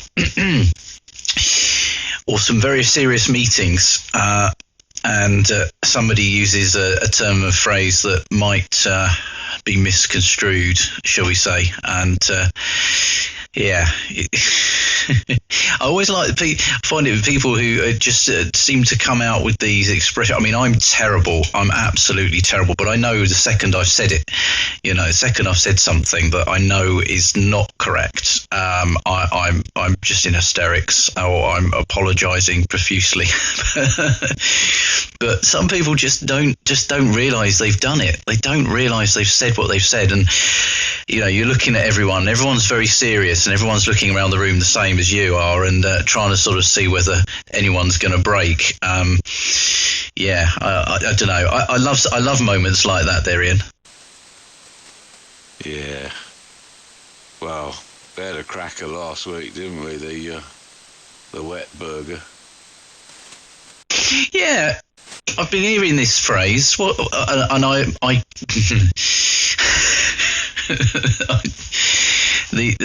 a particular image comes to mind, and I imagine I'm probably not far off the mark. But how did this come about? Well, it was Steve EBJ. He disappeared off to get some food, and someone inquired what he'd got, and it was he got a cold burger, he said. And then Nelly went on to, or was it SKA? I don't know. One of them brought up wet burgers, which is something which is apparently sold off the street stalls. You know, well, you get a hot dog or something. There's actually something called a wet burger, which is, I presume, something that's kind of cooked up in brine. Well, anyway, so that was the story of how it started. But of course, it don't take much for the for the mind to wander to something else. Well, do you know, I was actually reluctantly before you had explained it fully, I was actually searching it and typing a search in on Google, and I was I wasn't expecting actual burgers to come back. Yes. No, it is a real thing, of course, but I think it was HIO. He made some reference to, and anyway, 2 nice half rounds of a bun, and yeah. Well, I suppose it's better than a dry burger. I think that was one of the comments, mate. It was almost as funny as when KLJ came on and said, "Oh yeah, well, I'm operating barebacks this evening." But yeah, oh man.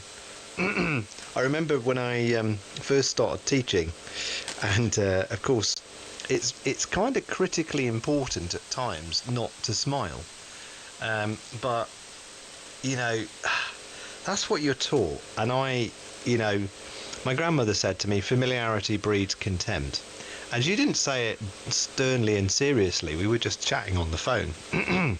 I really miss my grandmother, but I could be big-headed, but I had a very positive reputation with the children and parents I worked with when I taught, because I just used to get on with people, but at the same time, people, they didn't cross me at school when I was teaching. But there was this one time when I was done my PGCE training in Birmingham. I was in this school, and there was the vice principal was giving a maths lesson which we had to observe, and myself and my teaching partner, we were paired up. We were sat at the back of the classroom. It was very silly, really, but she was right. She was telling, they were too noisy, this class. She was telling them off, and she'd just given them kind of quite an almighty rollicking, right, year 8 class. And she went to go and sit down to do the register. She's quite a big boned lady, and but she went to go and sit on the chair, but didn't quite calculate it correctly, and all we saw, right, was her disappear behind the desk, and then these 2 pairs of stilettoed feet came up, and oh bollocks! I just had to leave the room. It was so funny. The whole class just erupted into laughter, and I couldn't keep a straight face. Oh, brilliant!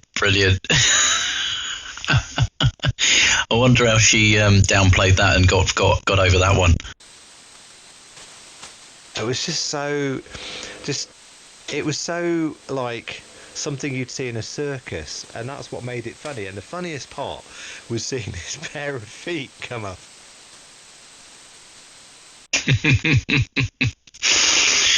Oh, yeah.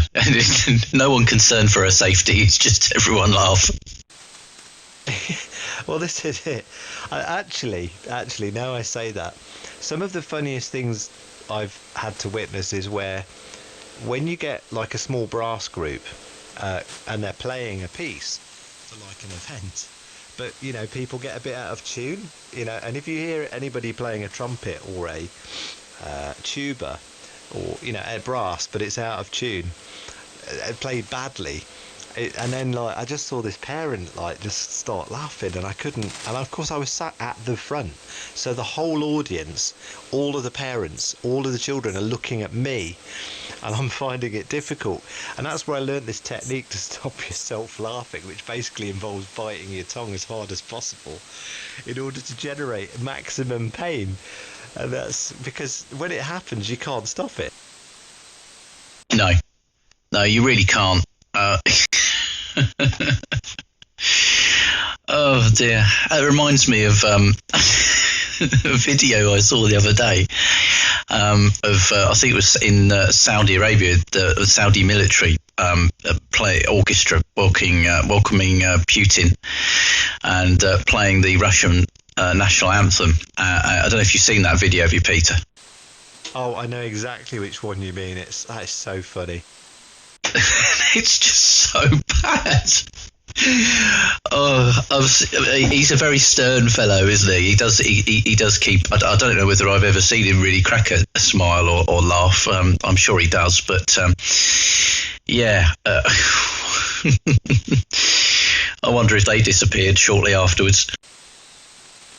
Well, if you I mean, they're just funny, these clips, but there are some which are like cringeworthy. They actually make you want to, well, like weddings, you know, people playing for weddings. There's Jerusalem, you know. Jerusalem is a piece of music. It's a hymn, but it's not. You know, when I started playing, I was about 14, 15 when I first started playing at public services, which is pretty nerve-wracking, you know, with 100-odd people there and this massive great pipe organ. But when you're playing in front of that many people, I used to find it quite easy, to be honest. But you know, somebody said to me, the moral of the story is to not practice the piece of music you're going to play on the night of the performance. And this particular hymn, Jerusalem, okay, in D major, quite easy, but you can't sight read that, okay, because it's got various chords in it that you can't, you know, if you, it depends how musically minded you are, I don't know, you might be a musician or whatever, but, you know, if you play like an A major chord and you accidentally hit a C natural instead of a C sharp, you get an A minor chord. It's not the end of the world, but there are certain notes known, actually specifically described by jazz musicians as bum notes, right? Okay. And Jerusalem, if you happen to get some of the notes wrong in that, it sounds really funny.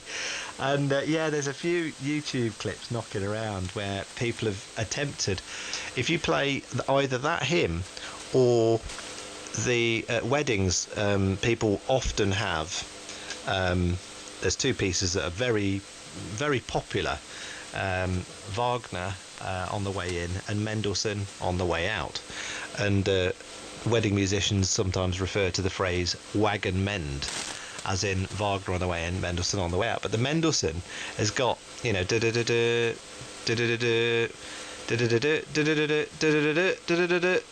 then that chord there, right, you've got to know that chord, because if you hit it wrong, it sounds very funny. Yeah, because it's building, isn't it? I've just YouTubed the Jerusalem hymn. A couple of wedding clips have come up, so I might have a look at those. Some of the comments suggest it's pretty amusing. Under those feet.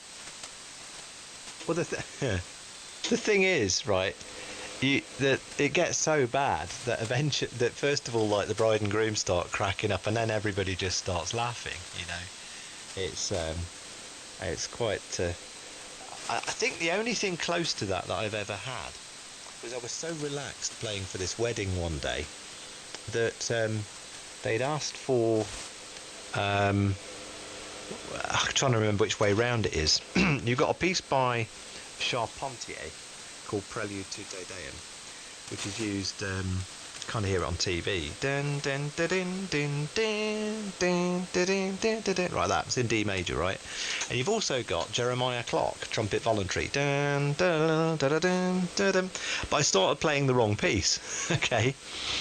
And it was a case of sort of playing it and then looking down and thinking, nope, this is the wrong piece. But I managed, because it was in D major, to kind of seamlessly flick over to the right piece, which was very lucky. But actually, that reminds me of another story. Sorry to bore you. Organist of St Paul's Cathedral, London. I think Ian's heard this. The organ scholar there made some mistake during the service, and John Scott, who's now died very young, sort of 50s, came up to him afterwards and said, look, you've been with us for quite some time, just make sure it doesn't happen again. So this poor organ scholar was pretty beat up about it, because they practiced for many hours a day. And the sub-organist said, well, if you think that's bad, right, and he was playing for service, and the Queen was in attendance at this service, and they got towards the end of the service, and he was getting his final voluntary ready to play at St Paul's Cathedral, big organ there, and anyway, so somebody gave some blessing. He looked at the order of service.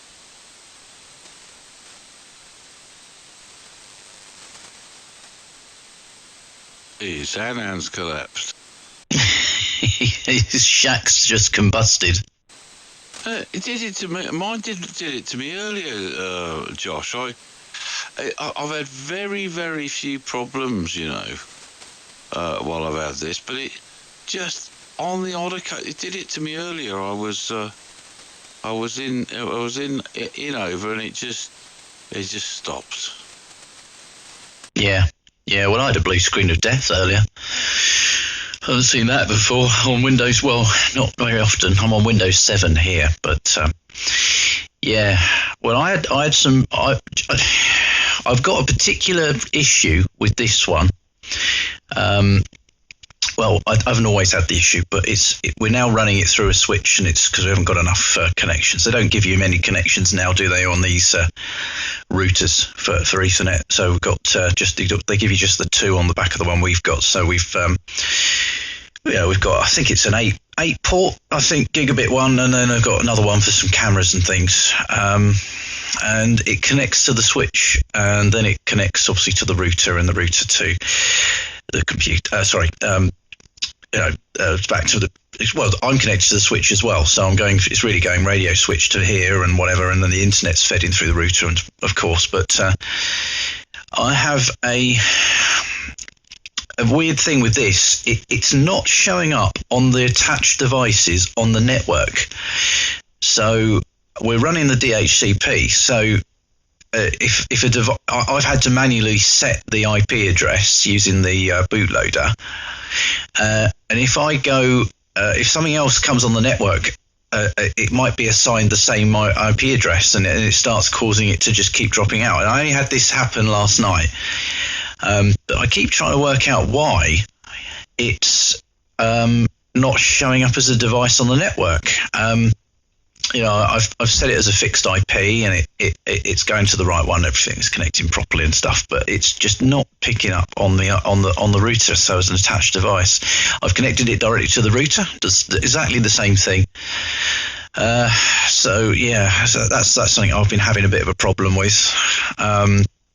And then I was having an issue with it was dropping out randomly, in fact quite frequently, and I updated it to, I think it was I went to the alpha version. I went to 2.7 and I'm back on 2.6.9 at the second, but because I was having another problem with it all, but I've managed to resolve that now. But it was doing random dropouts and telling me I'd got some errors and things that didn't really mean an awful lot to me.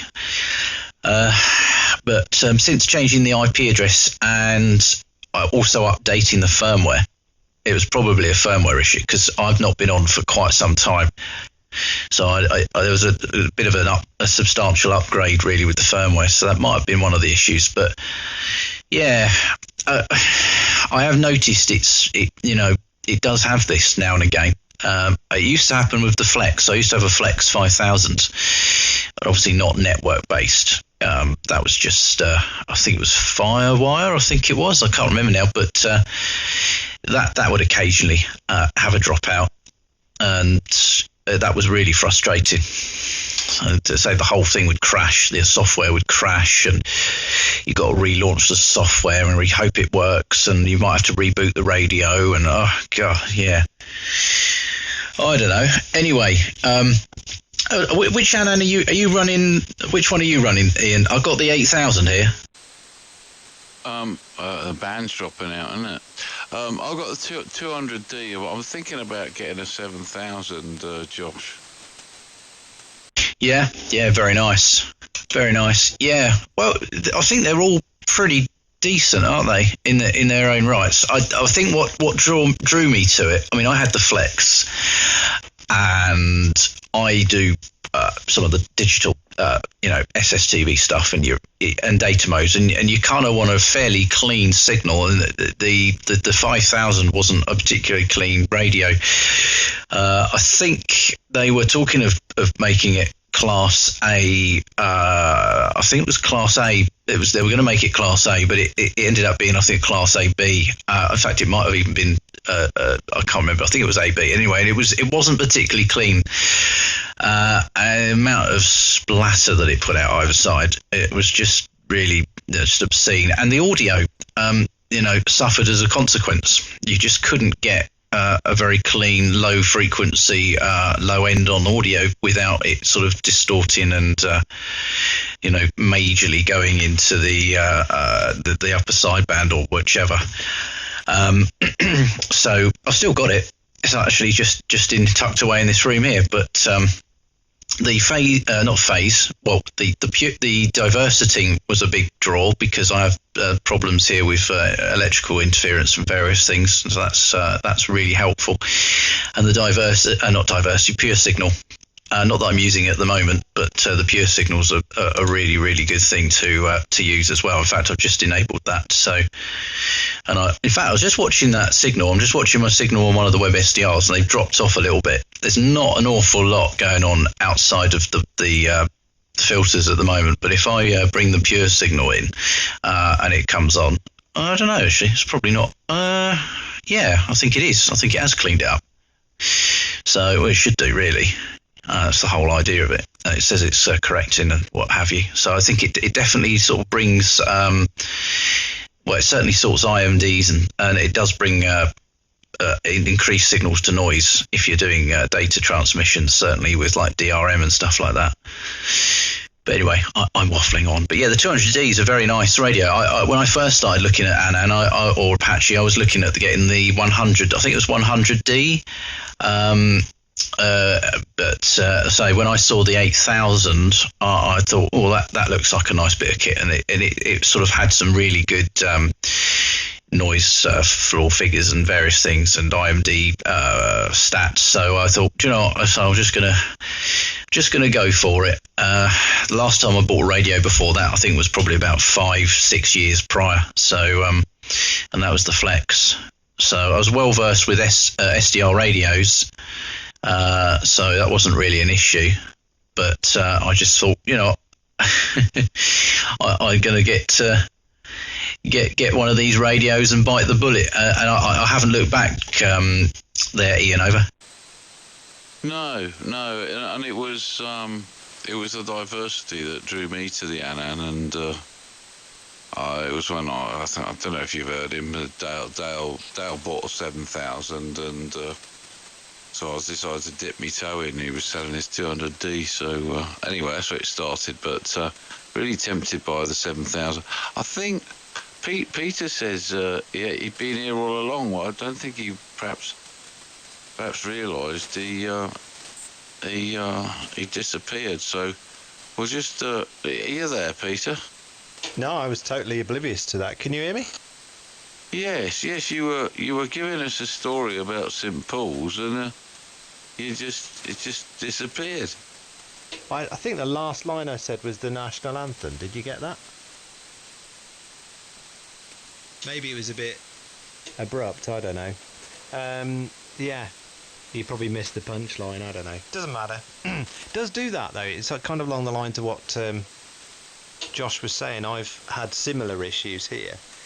And I put it down to, well, the thing is, maybe it does it only on receive if you sat there, but I think that it just gets so sort of, I don't know, it's hard to kind of, unless one sits and monitors all of the packets and the traffic, it's quite tricky to suss out what's going on, as you've kind of implied, Josh. it's very hard to kind of think to yourself, well, you know, what's failing here, and actually isolate it and find what's going wrong. But I've certainly, in terms of RF, if you've got an issue with the network cable or something getting RF, I get the impression that the whole network can briefly sort of die, really, or partially die, if there's a lot of RF around. And so it takes a little while to kind of re-establish itself. I don't know, but I suppose if you're sitting with all your stuff on receive, it's a funny one, but I've certainly had that. And Dave, bless him, has given me some bits for another machine, and I've just got to get a box for it, power supply and whatnot, and I can actually run the Annan on its own dedicated computer, which will, I think, go some way just to make it a bit quicker. But you know, I can sit here and possibly like yourself, Josh, I can run I can run OBS, do the video stream. I can have other bits of software that I'm not using but take up a lot of memory just sat in the background, and it is remarkable. Yeah, well, that's the thing. You know, at the moment I've got OBS, Icecast, obviously, so I've got a audio stream of it as well going out. Easy Power, which obviously doesn't use very much, and I've got the Web SDR. I've got Firefox with numerous tabs running, obviously Thetis Sound Solution, TeamViewer. Well, that's not running at the moment. I've got Audacity, which I had put. I'm just going to open Dave's recording from earlier on. What else I got running on here? I think that's about it. Obviously some load of background processes and things running, but yeah, it's quite incredible, really. But yeah, I don't quite know. What someone was suggesting to do was because I was getting them quite, they were happening they were random. It would be running, and then maybe I don't know, 10 minutes after it running, it would crash again, and then I'd launch it, relaunch it, and get it all going again, and then all of a sudden it would just do the same thing. So and it might even do it within sort of a couple of minutes of each other. So it was really, really very, very random, very quick at times, and yet at other times it might go a 24-hour period. But what somebody did suggest was just to constantly ping the IP address and see whether it drops any packets, because I think that is probably what's happening. I think if there's any data loss, certainly if you're running at a reasonable sample rate, there's not an awful lot there of latency or buffer for it to sort of correct, and it just drops the connection completely. So it doesn't take very much. But the crazy thing, I don't know whether you found it, and I don't know whether Ian's found it, but it just doesn't seem to be showing up on the network. I just cannot see it. The IP address obviously exists, but other than sort of setting everything as static IPs, which it can be done, it's not a problem. But it's just so many devices that come on and off the network. It's not really totally feasible to do. But yeah, it's just very, very strange, very, very strange indeed. I've wondered whether or not it was actually the radio at one point. But since I've touch wood, since I've updated the firmware, the only thing I've had happen, it's not disconnected, but it's crashed. So I've had the program completely crash. I had to restart it all, which is going to happen now and again. It's just one of those things. Programs crash. But yeah, I couldn't put up with it. Just every so often crashing. So the firmware update seems to have made the difference. So it probably, that was one of the suggestions on, I can't remember the name of the website or what the guys, I think it was linked from the community, from the Apache Labs community. Somebody linked somebody else to it. I think it was just a whole page on networking. And because I was having a problem, I couldn't connect at all when I first set this up. It was still going to this old IP address. And I couldn't get to it on this machine. So I then had to plug it directly into another terminal, which would obviously detect the bootloader and everything. And then I had to manually assign a new IP address. But as far as I understood it, it should be seeing the router or the DHCP, and it should be being assigned an IP address in line with the rules of that. So it's very, very strange. Anyway, I'll pass it round to Ian and see whether he's still getting me. Yeah, the band is starting to. You're pretty good signal with me actually, Peter. And signals to the SDR seem to be quite good, but it has been taking a bit of a dive every so often. So perhaps we're going to see it sort of crash out shortly. So hopefully you still hear me there, Ian. M1KGC from M0JDM.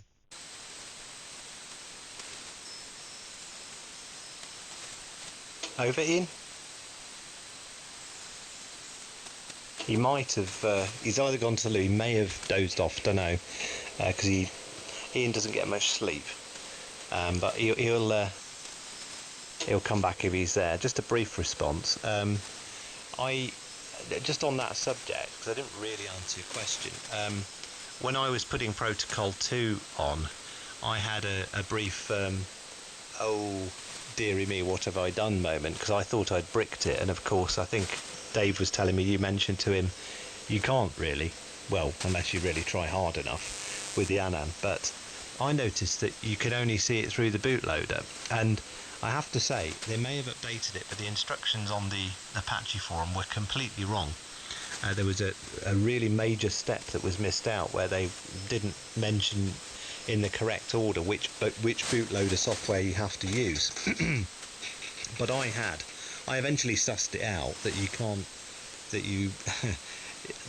by using another bootloader software, and I use the obviously for Protocol 2 you've got to use is it the web one? I think there's a couple of options. You can do it via command line, or you can do it via the little mini server it sets up, and that's fine, and it'll see it.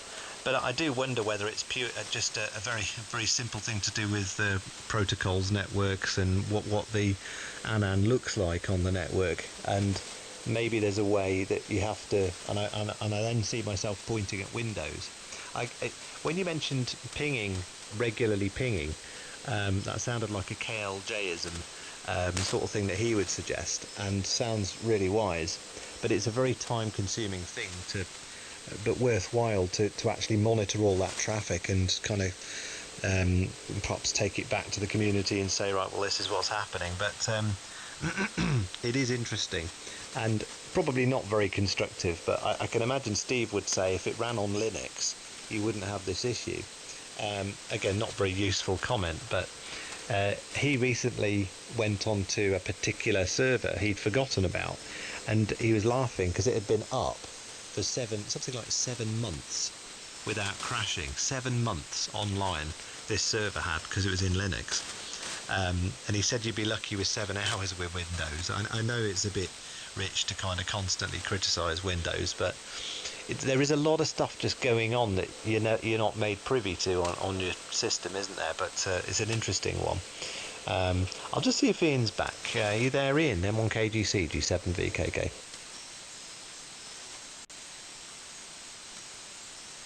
There's nothing on the chat. He may have disappeared off, or he may have drifted off for Josh. M0JDN G7VKK. Yeah, G7VKK M0JDN. Yeah, he may have done. Never mind. I'm sure we'll come in if he wakes up. But he may have even incidentally been having a problem with his radio crashing as well. I don't know. But yeah, the bootloader seemed to allow it to be discoverable. But yeah, there are a few things that seem to be sort of missed out depending on which instructions you're going by. I mean, I was really nervous of doing the whole bootloader to start with, but doing the whole Protocol 2 thing, because I thought, like you, I thought, oh god, this I've not had the radio that long. I thought, if here I'm going to bloody update the firmware or whatever, and go across to this Protocol 2 and sort of oh dear, my voice is going now. That was quite a risky thing, but it has paid off. I'll tell you what, the other thing that I've had that's a bit weird is, I'm sure when I was playing around with the older version of Thetis, I could get the full sample rate without any artifacts. I was quite impressed, but it seems to be playing around again. So I don't know whether that's some kind of, I mean, the network's running at speed, so I don't think it's an issue there. So I'm wondering if that's either a firmware thing or a DSP setting. It might be the DSP. I might have the DSP settings down, and the latency is too low for the very high sample rates. But I tend to just leave it on 192, which is what I've got it on now, and it seems to work fairly well. But yeah, there are some quirky things with Windows. I mean, I did one of my very first experiences with running a server was Windows, and of course, Windows being Windows, it's really sort of, it's graphically intense, isn't it? And you know, you've got to log in and you're sort of almost remote desktopping in. Well, at least that was how it was when I was doing it. And you know, the number of processes that it could run before it, you know, it had a decent amount of bandwidth to it. I think it was actually running something to do with streaming servers or something like that. And, you know, you could probably get, I think it was like Shoutcast or something like that, you know, something fairly basic, or what I thought was basic. But because of how Windows operates, I think for every listener, it was using some ridiculous amount of memory or CPU. It was absolutely crazy. And then I went to, I can't remember which Linux it was now, but that was my first sort of experience with command line and Linux and stuff, and haven't really done much since, to be fair. But I was just absolutely shocked at how little resources were being used for the same thing, and it was capable of running something like, I think, several hundred listeners with the same sort of, you know, bandwidth and similar spec. In fact, probably lower spec than the Windows server, and yet the Windows server sort of bottlenecked at probably about 10, 15, 20 listeners or something. I mean, I could have probably done that on my own broadband. So yeah, it was, and you paid a lot more for it as well. So yeah, when it comes to stuff like that, I think Linux all the way is the way to go. It'd be quite interesting to play around with Linux with, you know, with audio stuff, but I don't know. I think is Stereo Tool written for Linux? I think it might be. I can't really remember now. I didn't really, the other day I did look on the website, but didn't have a look at the download section for, it was more the licensing. But yeah, there's a lot to be said for Linux. Very seems to be very stable, and but you know, it's finding the software to be able to run the stuff that I run. But it'd be most interesting to give it a try anyway, see what it's like for latencies and various things. It's just that much more leaner, isn't it, than Windows is. As you say, there's so much going on in the background with Windows. I mean, if I open my task manager at the moment, I mean, I used to try and sort of shut stuff down and try and sift things down, but it's 83 processes running at the moment. And if I look at through here, I mean, Firefox is terrible, and a lot of the browsers are terrible for it. You know, for every tab you open, you end up with another sort of iteration of the whole of the same program. And I'm looking down, I've got Skype. Skype's opened itself under various different guises. It's like I'm looking at Skype. I mean, Skype's, when it comes up, there's Skype. I think there's about four Skype. No, 1, 2, 3, 4, 5 Skypes, one Stereo Tool, which is what you'd expect, and then Firefox. I have 1, 2, 3, 4, 5, 6, 7, 8 tabs open. So that's 1, 2, 3, 4, 5, 6, 7, 8, 9, 10, 11, 12 instances of Firefox. I can't see that being efficient, Peter. Well, yeah. It's I've noticed this myself. I mean, I suppose I just ended up on Firefox and tried various browsers, you know, over time. And you always get the problem is that you want something that can handle sort of whatever websites you're using, you know, like your web SDRs and things, and just runs. and is reasonably secure. I mean, be honest, with my computer, I kind of given up on the whole. I wouldn't say given up on security, but I just assume that at some point it may just die on me. It may get some horrific virus. I mean, I run all the virus protection, firewall, and all that, but I take the attitude that rather than slow it down endlessly, I just back everything up to the hills, and you know, should it fall over, I should be able to get it up and running within 2 hours flat. And I monitor all the network traffic and all of that. But Skype is quite notorious, isn't it, for eating processor time, and it's expensive in terms of your processor usage, isn't it? And yeah, that thing with Firefox running, I don't know, however many processors. What irritates me is that as somebody who's a bit of a programmer, nothing like Mr. KLJ, but you know, you stop processors, you close them, and they can still be sat there chewing up memory, or memory still, you know, used, allocated processors going, and you think, you know, this is terrible. And it's the same with software, really. Yeah, Linux is. I've actually got Linux as a dual boot, and occasionally I just pop on it, and I just think, you know, could I use this? Could I stick with it? For me, my main weakness is the fact that I don't really know my way around doing anything slightly more advanced than, you know, changing your display settings and so on. Whereas having used Windows for many years, everybody just gets used to it, and of course most people use it, don't they? So you're kind of trapped. And of course another Windows update comes along and you feel obliged to remain on the bleeding edge, so you probably update it, and you can't just sit there on an old version and expect to get away with it for long. It's like XP, you know. There's somebody who's got this flight simulator running who I know as a training aid, and they run it on Windows XP, and you know, I said, under no circumstances must you connect this machine to the internet. This machine must remain unaware of what the date is, and so on. And it does run really quickly if you configure it. But it's really the most unsecure computer that is in existence at the moment. It's an interesting one. But I think if I could use sort of basic Office software, I do use Office quite heavily, spreadsheets, Word, PowerPoint, all of those things. And there's a lot of stuff like OpenOffice that's out there, but I'd have to kind of relearn things a little bit, at least, anyway.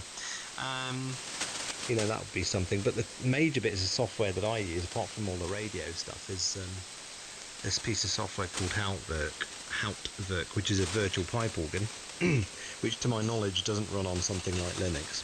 Runs on the Mac, which of course much more expensive but lovely computers, especially for music and audio stuff.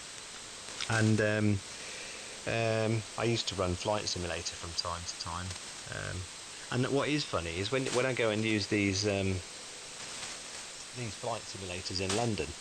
So I've been on the Boeing 747, 75, 767, A340, A320, Embraer, loads of different flight simulators, and these are £40 million simulators, full motion, full cockpits inside. And when they crash, which they do occasionally, they've all got slightly different technologies, and there's a whole office in Canada, and they do all the programming. So, you know, there'll come a time where somebody says, we really want to, just as an example, you know, you're going down the runway, we want the simulator to simulate the I'll call them capsize in the middle of the taxiway. So you go over them and it's ba-dum, ba-dum, ba-dum, ba-dum as you're going down the runway. So they write a piece of code and that's put in. And of course the newest simulators are incredible. But when they crash, you get Windows Server appears. It's just quite funny. And some of the older simulators, the ones you might have seen on Krypton Factor and things like that, you know, they're pretty good, but you know, they regularly do crash, and you get back to Windows. It's quite amusing in a way. And some of them do use, they're big commercial projectors, but you know, they use just projectors bought off the internet, so it's quite incredible. Anyway, I don't know if you're still hearing me. I hope you are. I'm probably going to think about getting a few hours in of the sleep. So I will at least be able to function tomorrow. But I think Ian may have disappeared off into the land of Nod himself. But it's been really interesting chatting to you, Josh, and I do enjoy chatting to you. So it'd be nice to hear you on when you're available and stuff. M0JDN G7VKK. Well, Ooh. I may have disappeared briefly into the realms of Nod, and but anyway, I'll come back round again. But I'm glad you said what you did, because I think it's time for me to go and lie down. Anyway, you put it over to Josh, so we'll listen to that. Okay, there, Ian. Yeah, no problem. Yeah, I'm going to do the same as well. It's quite early now, isn't it? Was it 5 to 4? I can hear the birds singing now, so I think it's the blackbirds. Anyway, yeah. Well, this is the thing, isn't it? There are a lot of things there that are running that are consuming resources quite heavily. I know there are an awful lot of things you can go through. I used to go through and shut a lot of the sort of non-essential stuff, because there's a lot of stuff there that sort of comes on in startup, which I probably need to sift through again and disable, because there's a lot of things that fire up when this comes on. I mean, Spotify I've got come up. I don't want that coming up. We've got Skype coming up. I don't want Skype coming up. So there's stuff that I need to, sort of have a bit of a purge. But also what I'm going to try and do today, I might even do after I close on the radio, but I'll probably do it later today when I've had a bit of sleep. I've got a terabyte SSD drive, which I got the other day, and I'm going to do an image of this computer whilst everything is as it is, and back it up, because that's the quickest way I've found. I literally just get an image file of I'm going to back the image up to another similar size drive, which I've got, and then I'm going to use the terabyte drive, I think, to so I've got a bit more storage. But the trouble is that if I exceed the size, which are 250 gig drives, if I exceed those, I need to get another bigger drive to do the backup. But it's brilliant because if it goes down, it's literally a case of recovering it from the other drive, running the software, cloning it, and then booting up. It's really very, very quick. So I do quite like the SSD drives. I've been using them for quite a few years now. They're very good. I should have made notes. Amusing on the simulators and them crashing. Going back to Windows, that's quite funny, really.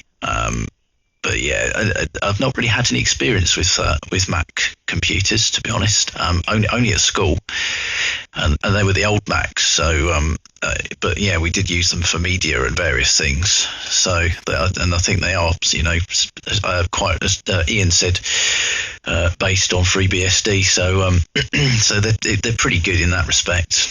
They are more efficient, but the prices that they want for their tech is are just insane.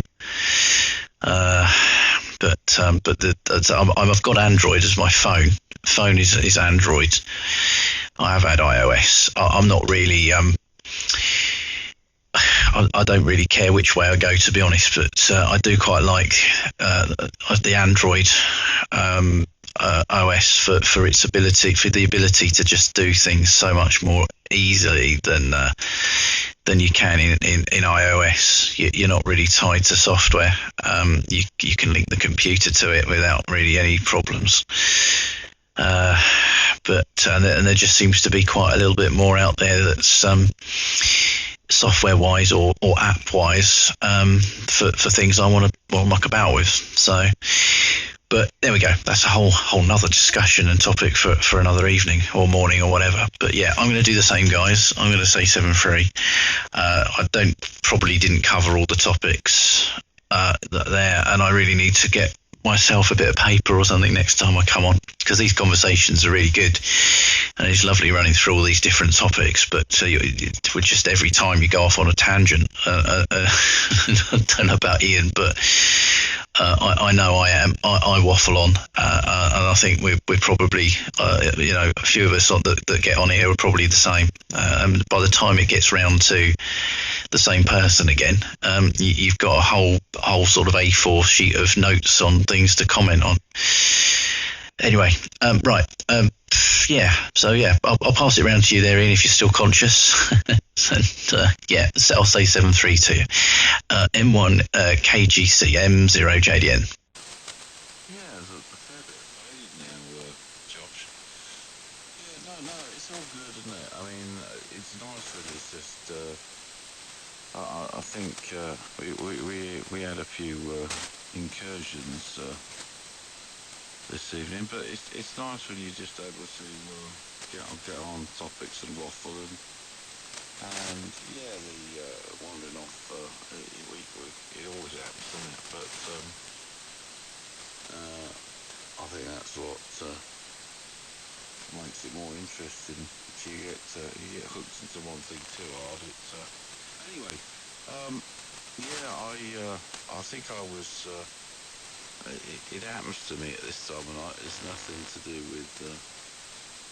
You were right, by the way, or somebody was headed towards 4 o'clock. We made it.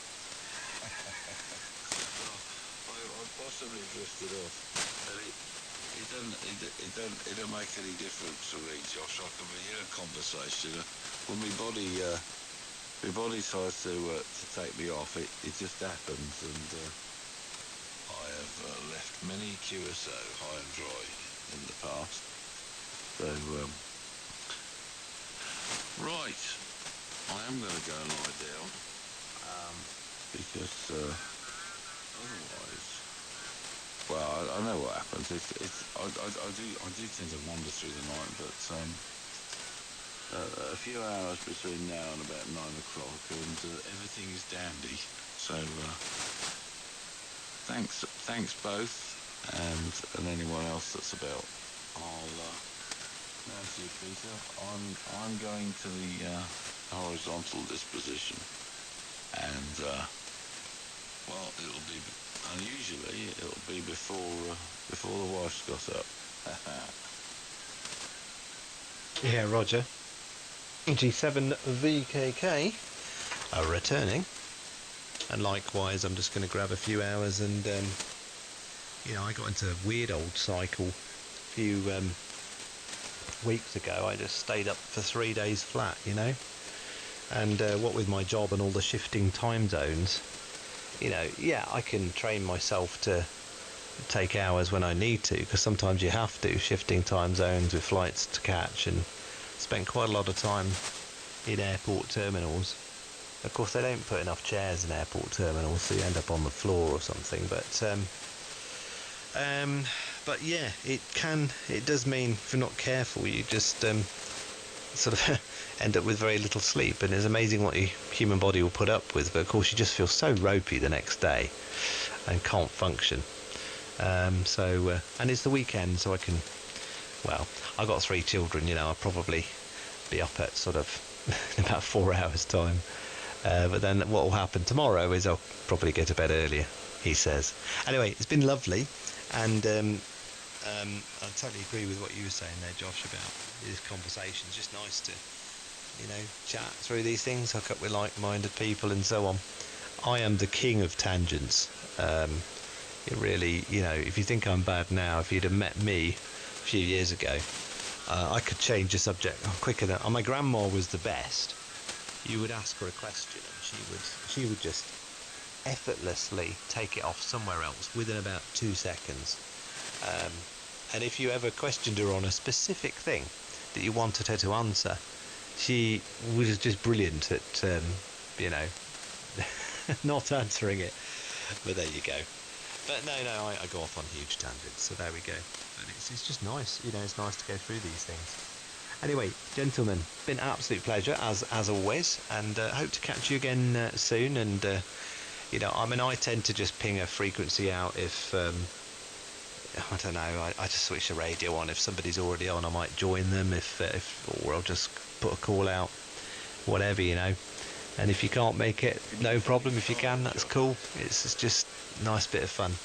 But yeah, I'll be knocking around on the end of the computer tomorrow, or on the radio, or whatever. So pleasure as always. Take care of yourselves, and we'll catch you soon.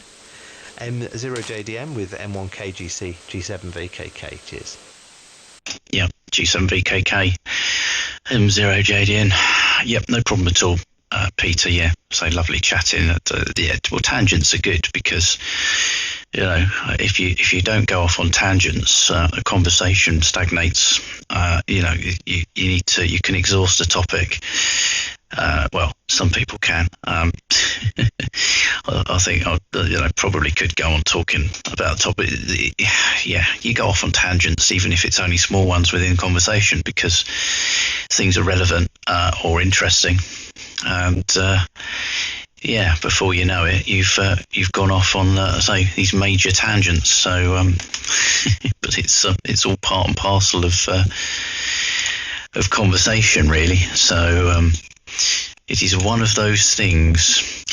Anyways, I am going to I'm going to head off as well. I'm just looking at my audio. There's like a dip there somewhere. Where is that? About yeah, I might have to look into that, see what that is. It might be my EQ actually.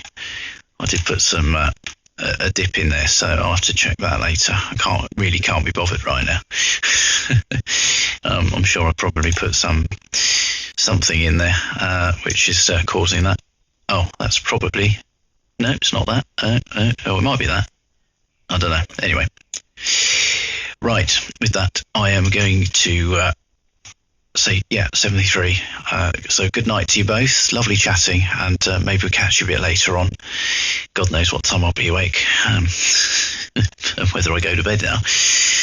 73 to you, Ian, and 73 to you, Steve, and anyone that's listening. The one of the SDRs I'm watching, we've got 1, 2, 3, 4 people.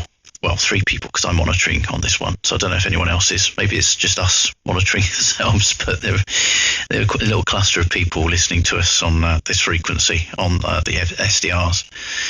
So I guess I don't think there's an awful lot happening across 80 meters at the moment. But band is fading. Signals are dropping down. So anyway, 7-3 to everyone. M0JDN now going QRT. That's probably got to be the longest sign off ever. 7-3 all. Yeah. Nearly lost you on that over, Josh. So I don't know how you're getting me. But I just wanted to say, as I was signing out, Peter's always going off at tangents, and there's a corner of his left brain which is always rubbing 2 sticks together. He knows what that means. See you all next time. Tomorrow, probably. All the best, M1KGC. Cheers, Peter. Yeah, cheers, chaps. He's referring to my pyrotechnic tendencies, and that's not fireworks. That's just setting things on fire with RF. Lovely to talk to you. Lovely to talk to you, chaps. Catch you soon. M0JDN and M1KGC G7VKK. Cheerio. Yep, 7-3 to you there. Oh, I think I doubled with Ian there. Sorry, Ian. Anyway, yeah, you're a strong signal there on that to the web SDR on that last one there, Steve. So I guess you're running bareback. So funny. Yeah, no problem. I'll be around in a bit once I've had a turbo sleep. Catch you later, Josh, and take care. See you soon. Yeah, see you soon. Take care. 7-3. Cheers. Oh, really?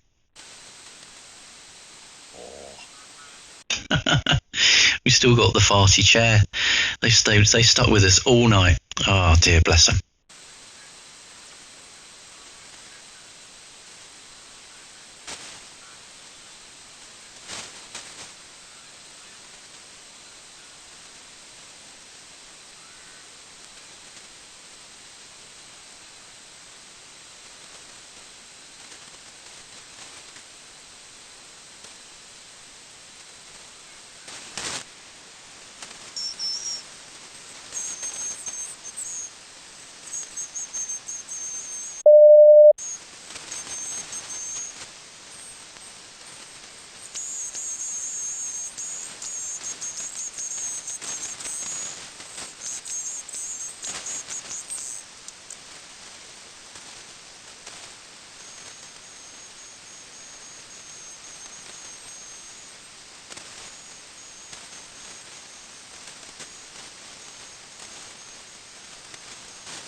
Epsilon Adam.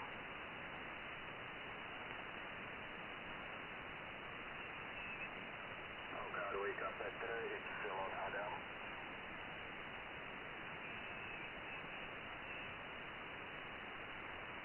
Roger, wake up at Epsilon Adam.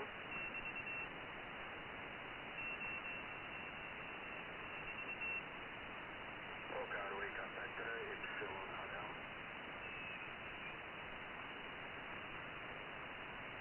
Roger, wake up at Epsilon Adam.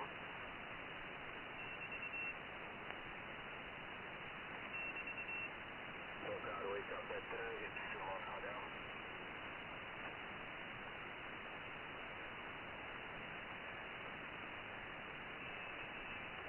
Roger, wake up at Epsilon Adam.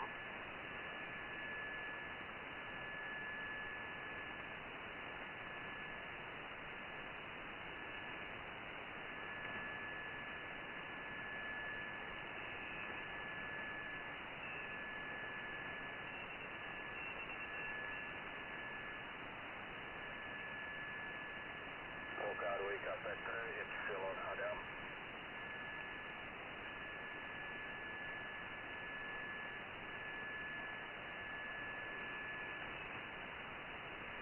Roger, wake up at Epsilon Adam.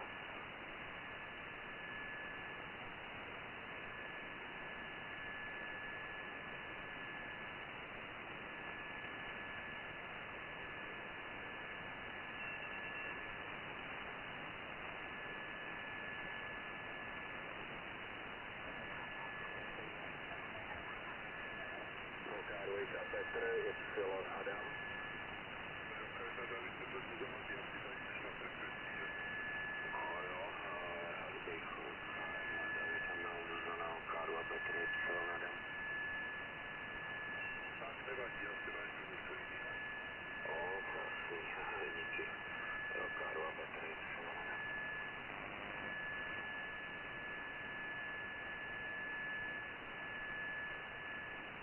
Roger, wake up at Epsilon Adam.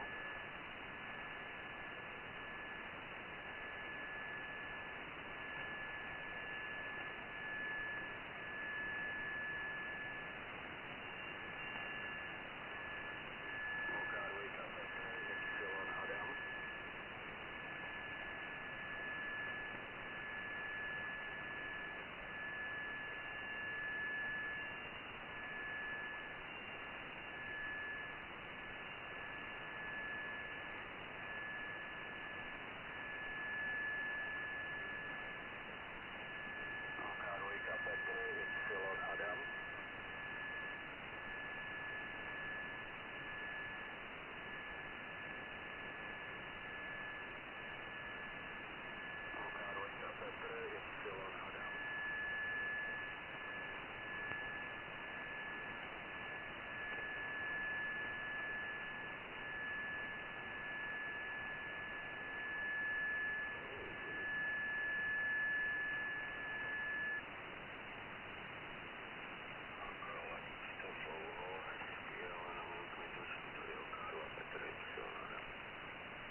Urban Karel Cyril.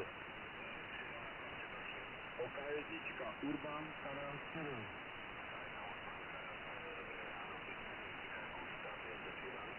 Ano, potvrzuji pro tebe 59 Emil Cyril Helena.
Is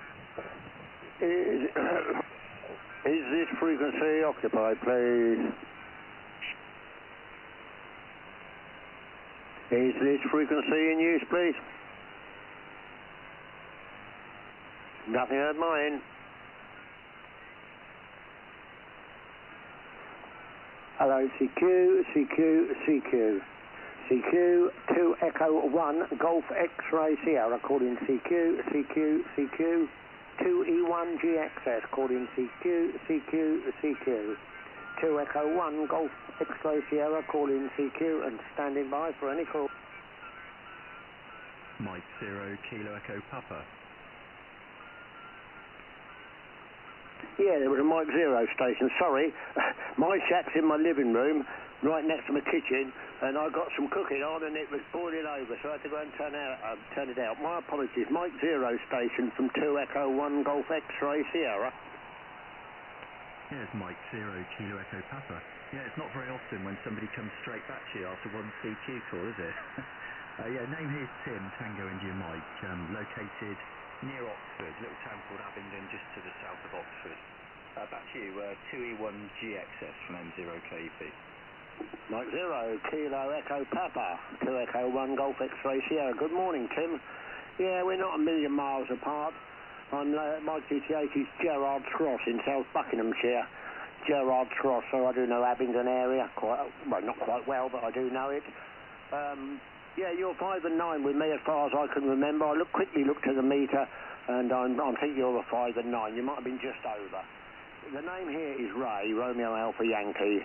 Working conditions, running 50 watts, using the Yaesu Fox Tango DX 5000. Also using the Yaesu desk microphone, the MD200. And that's into a full-size G5 RV. So that's the working conditions here. I'll give you a correct report on the next over, Tim. Mike 0, Kilo L Echo Papa from 2 Echo 1 Golf X-Ray Sierra. Yeah, Mike 0, Kilo Echo Papa returning. Thanks, Ray.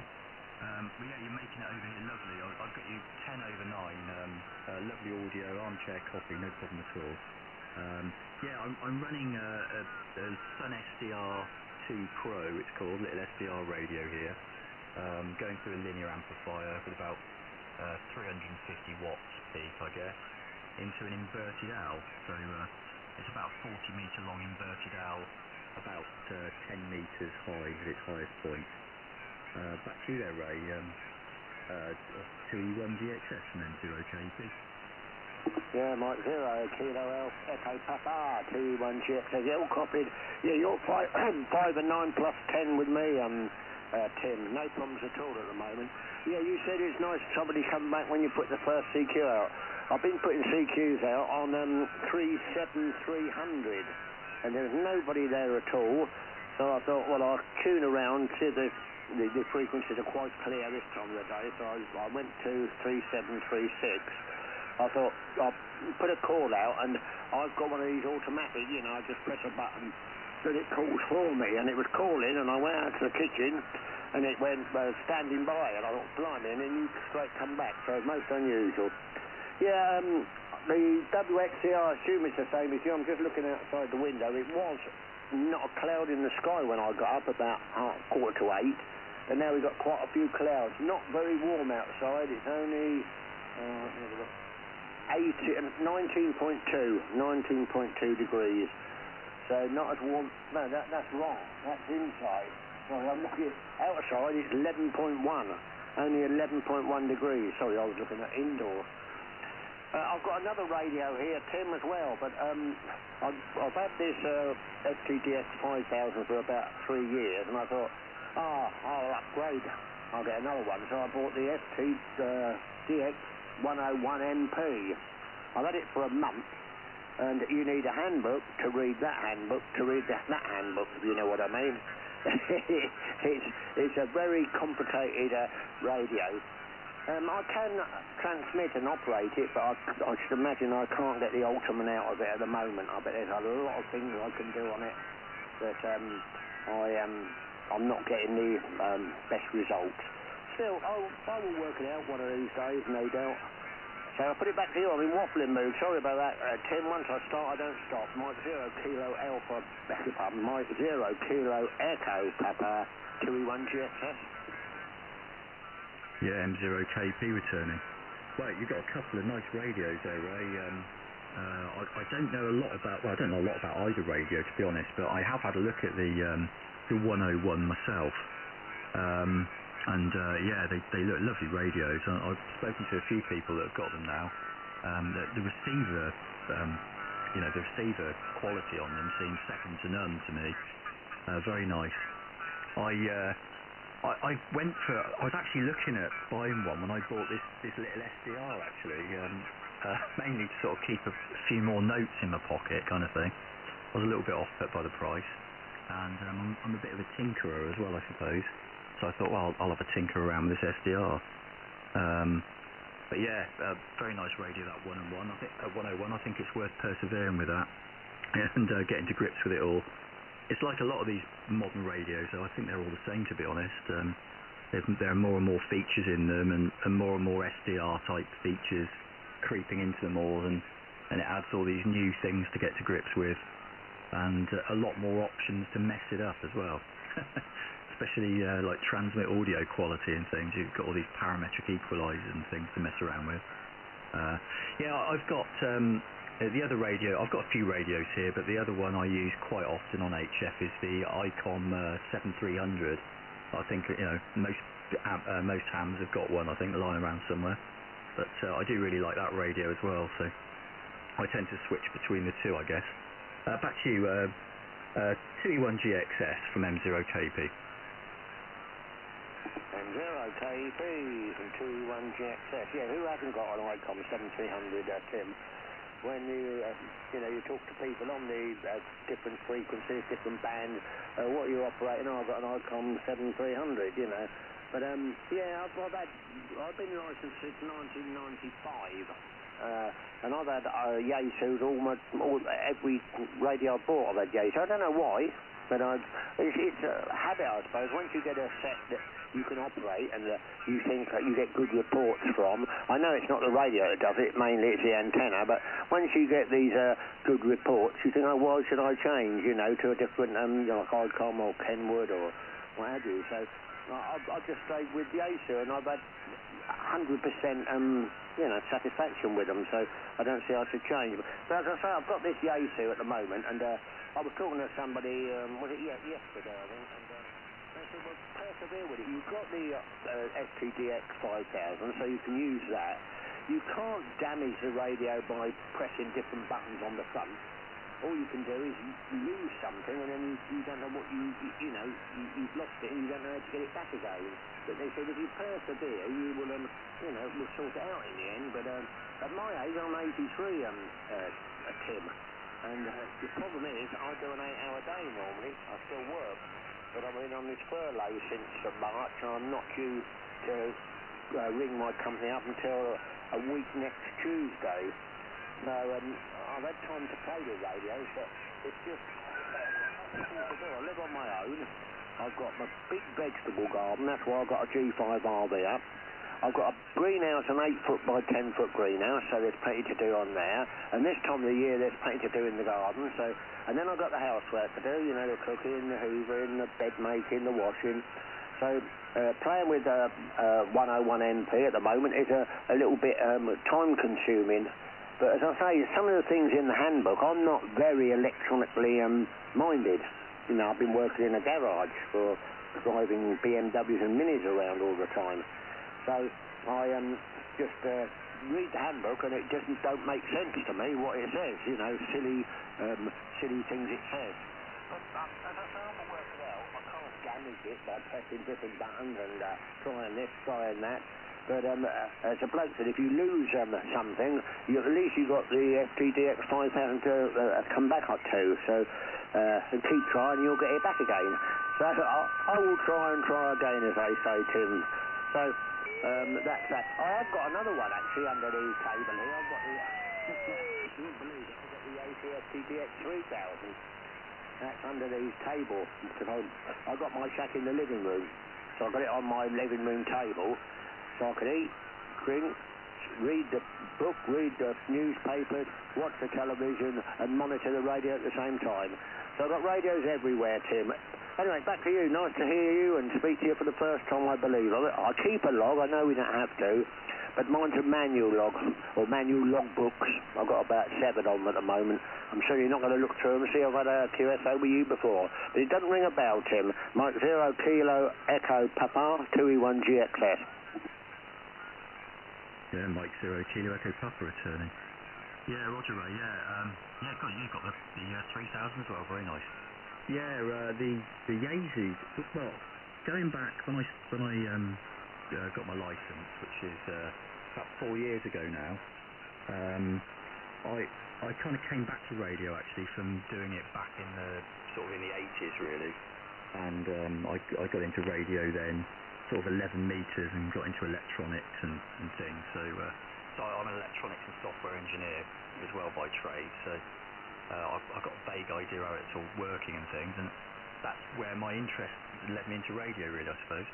But yeah, when I got back into it, I thought, yeah, I'll go for a Yaesu, because I've always had Yaesus, and back in the 80s I had a 757, and so in fact I've got a 747. I've still got one somewhere lying around, and that's what I started using when I came on the air, and then I plumped for a Yaesu again straight away, like you said. So I've got an FT991, and yeah, I've also got an 847 as well. I've got an FT847 to put 4 meters in it and kind of get on 4 meters. And so I was going for Yaesus, and then I'd still call myself a Yaesu man, but I'm now finding myself not using them, strangely. So kind of got more ICOM or more, SDR based, really, messing around with it all. So I don't know what I'm going to do. I'm definitely going to keep the Yaesu radio collection for the time being, that's for sure. But it doesn't take long until you collect radios, does it? And you've got kind of radios stacked up, and you don't know what to do with them. I've got them sort of lying around on the benches here, and I think, oh, maybe I should sell them, but I quite like owning them, really. You're cracking out here anyway, Ray. I missed what antenna you're using. Could you let me know what antenna you're using again, please? Over. Yeah, Roger, it's a G5RB. That's why I've got a long vegetable garden, I was saying. I've got it from the eaves or the guttering of my house, and then I've managed to get a SOTA pole in the centre where the feed is. One of these SOTA poles where you can adjust up and down from the ground, like. So I've got the centre of it quite high, and then that goes over the end of my garden.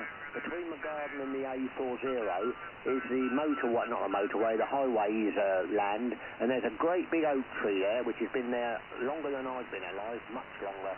And I've got it slung up into there, the other end, Tim, back to you. Roger, that's good, yeah. Blimey. Oh, very nice. Yeah, unfortunately, at my QTH, I haven't got that luxury, so even my 40-metre long antenna, I've had to put a big kink in the middle of it. It's got a big 90-degree bend in the middle of it, so it kind of goes up by 10 metres. One direction, I'm not sure which direction it points either actually, but one direction 15 metres, and then 90-degree bend, and then about another 15 metres to the apex of the house. So yeah, that's lovely on a nice big tree. The only thing near me is a telegraph pole the other side of the street, but I can imagine some people getting a bit upset if I tried to string a wire over to that, Ray, back to you. Yeah, Roger, I can imagine that.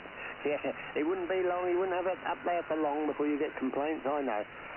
What else was I going to say? Oh yeah, you're putting a massive signal, you're still putting 5 and 9 plus 10 at least with me, and also I forgot to tell you, your audio is very, very nice. For my ears, it's extremely nice. Not too, it's more bass than sort of treble. It's very nice, comfortable to listen to. It's one of those, don't get me rude, that I could sit back in my chair here, and while you're talking, I could doze off. It's that easy to read. So, congratulations on your audio. It's very, very nice indeed. Okay, I'll see is there anybody else about? As I say, I live on my own. I've been up since about 7:45. I've been doing some washing, first of all. And then I've got some breakfast, and I've got to do wash all my plates up, and then I've got to have a shave and a shower, and then do water my greenhouse. I've still got plenty of that to do, and then start doing some housework. So I'll put it back to you, Tim. Nice to speak to you. I'll make sure there's nobody else around before I pull the big switch on at about an hour. So back to you. Nice to speak to you, my friend. Mike 0KP 2E1GXS. Yeah, M0KP returning. Yeah, thanks, Ray. I forgot to mention about the log. Yeah, we haven't spoken before, so you've got a good memory for it. Better than my memory, I'm sure, because I use the old computer method, so you don't tend to remember anything. It's terrible. But yeah, it's great to hear you for the first time. And yeah, glad you're, well, it's good having a hobby as well. If you're living on your own in this lockdown situation, it must be difficult. But yeah, it sounds like you've got loads to keep going with, and you can have a nice chat on the radio as well, which is fantastic. Cheers, Ray, and I look forward to the next time. 7-3. Yeah, 7-3, Tim. Thanks very much once again for coming back to the call. I'll see if there's anybody else around. If not, I'll go QRT. 2E1GXS QRZ.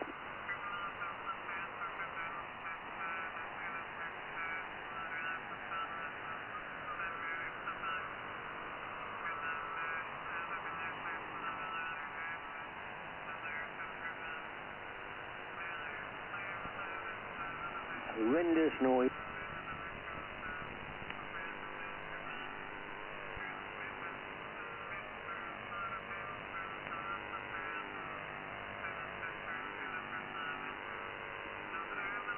Hello, CQ, CQ, CQ.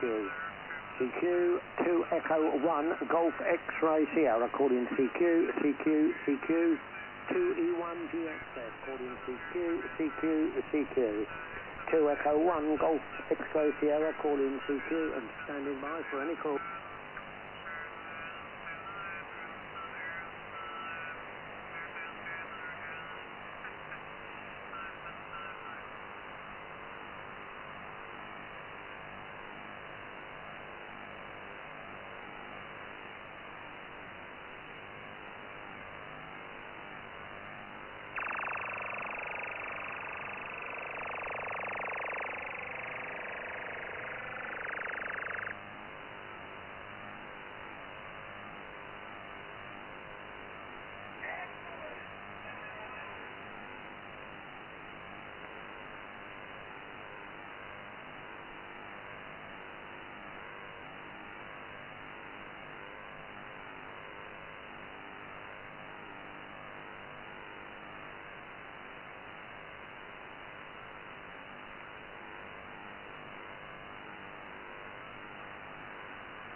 Oh dear.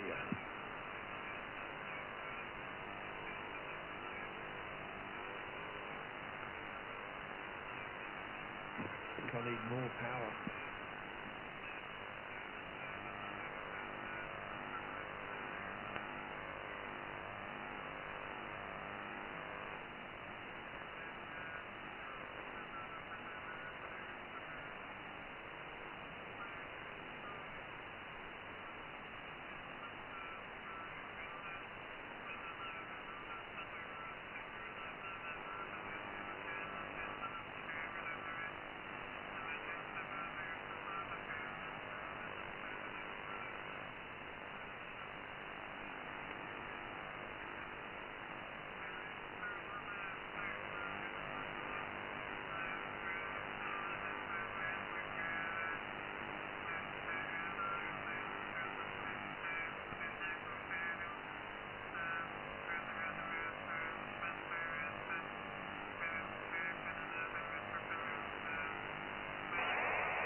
Lovely. Thank you, Mike. Good morning.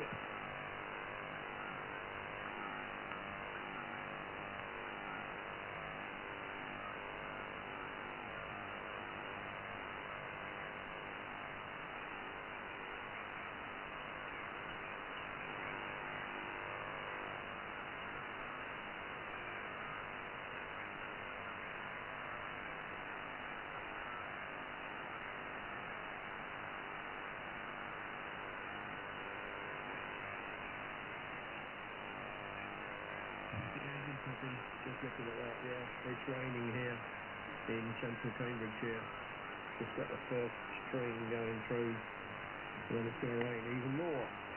But never mind, there's a stupid protest going off in Cambridge, sort of midday-ish. Black Lives Matter.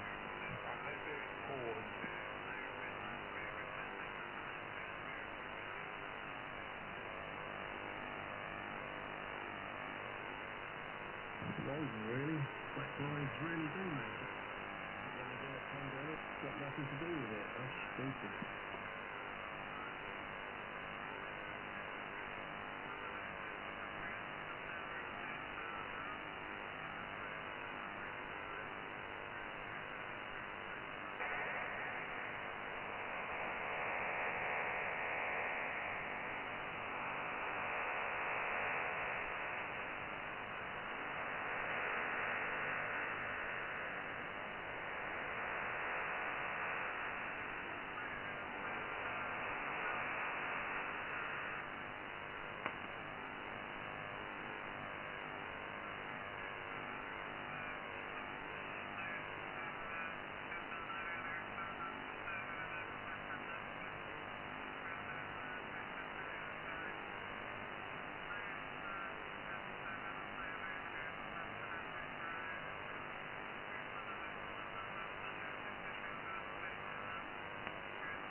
Well, how reassuring can that be? Why is the southwest at 1? What's going on?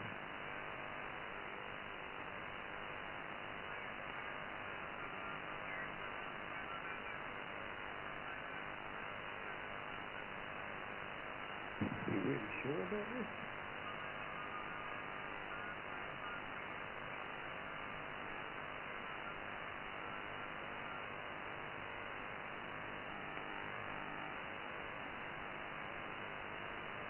Check another grab at that in a couple of weeks' time and see it. That'll be up way above 1. Good morning, Paul.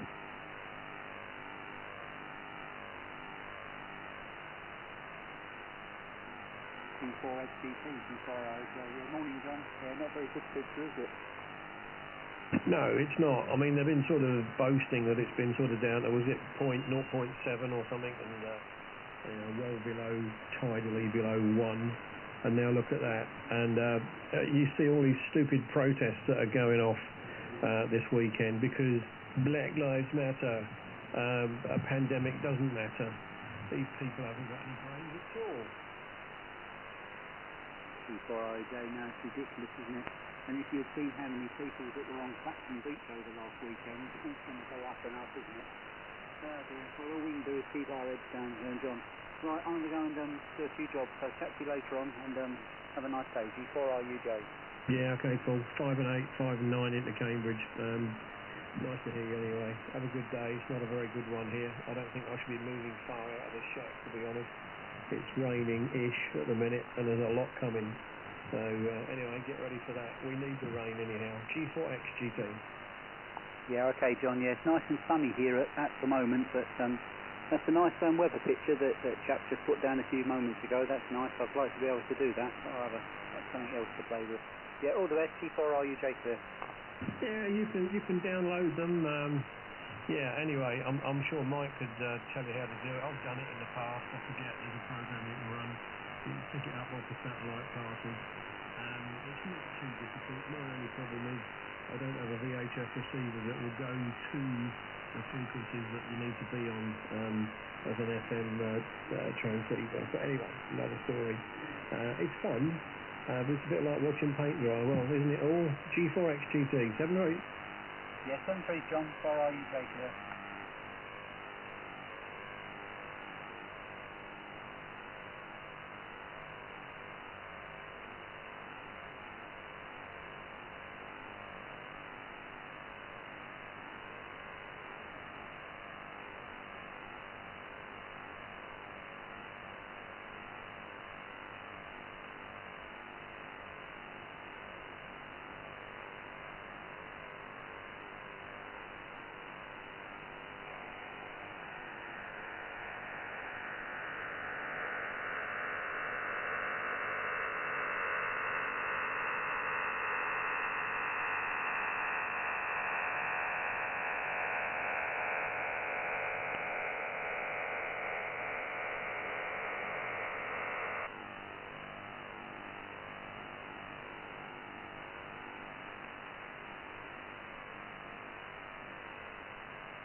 Is this frequency occupied, please? Is this frequency occupied, please?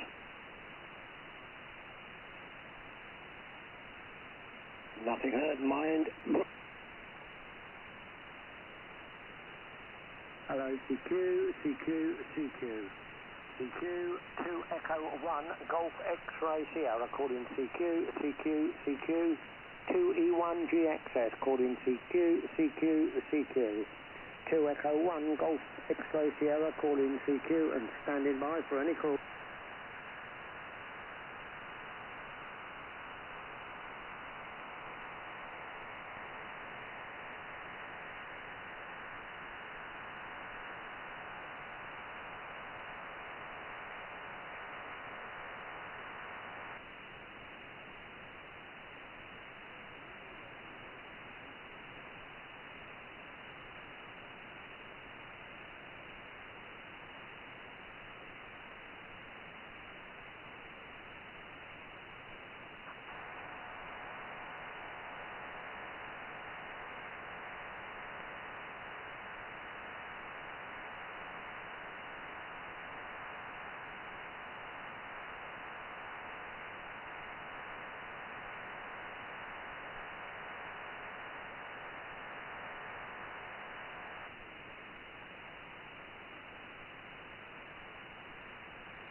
Rick Mooney.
No copy, G4XGT.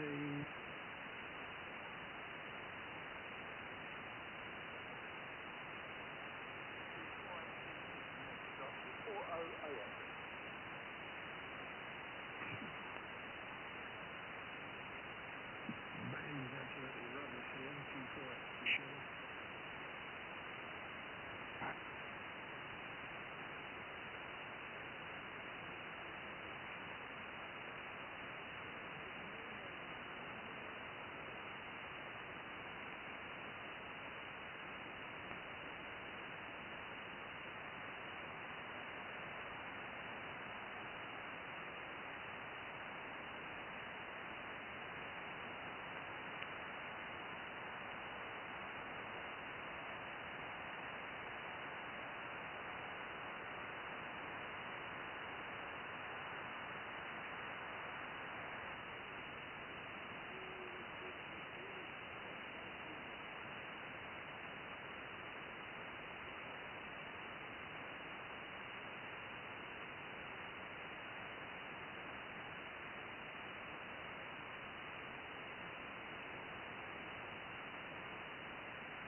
I can hear somebody. Is that Jim? Come in, number 7.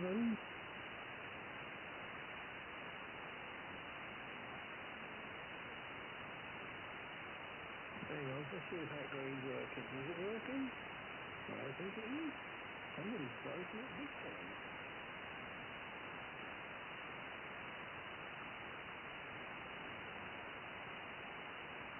Woohoo!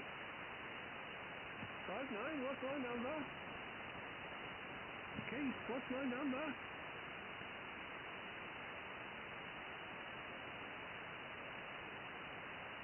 Oh dear.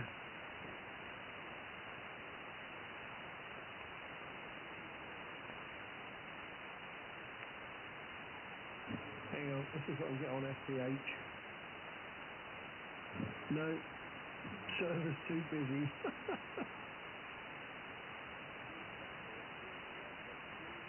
They've broken them all, haven't they?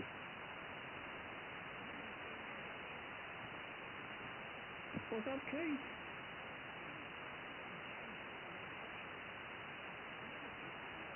He won't even let me go on it.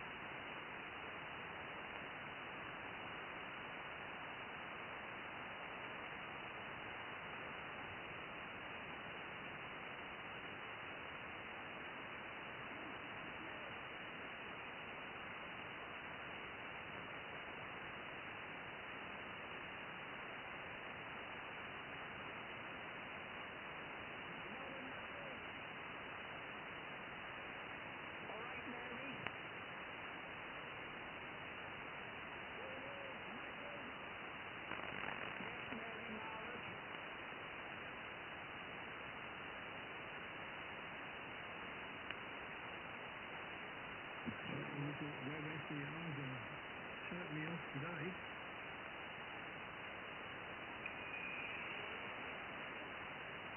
Well, no, I'm copying you. None of the web SDRs are working for me.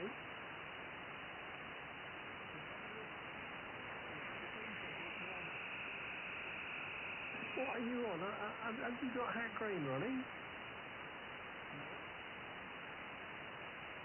Oh, neither have I.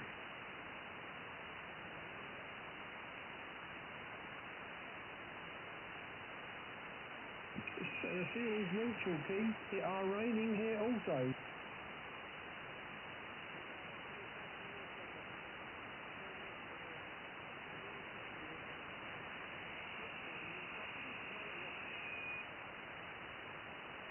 Yeah, at this moment, Keith, it's 10 centigrade, 8-mile-an-hour winds from the west-southwest, gusting at 13, and we've had...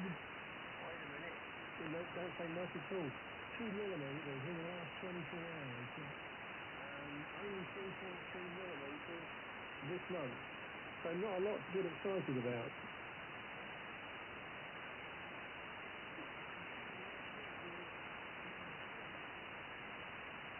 Yeah. I mean, you think it's winter. It's more like bloody February here.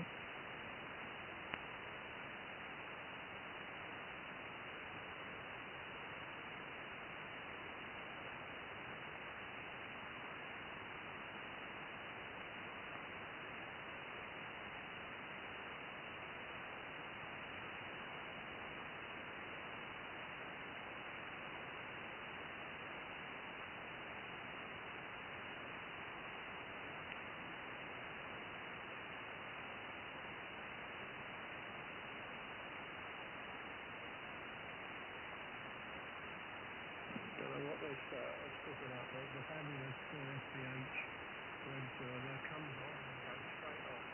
And says, sorry, the server is too busy. Well, get off it so I can get on it.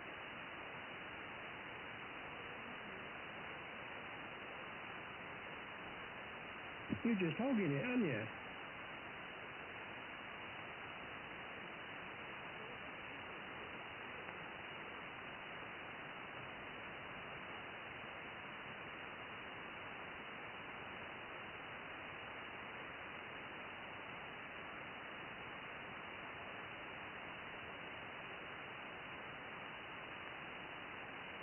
Well, I can live without them, I'm sure.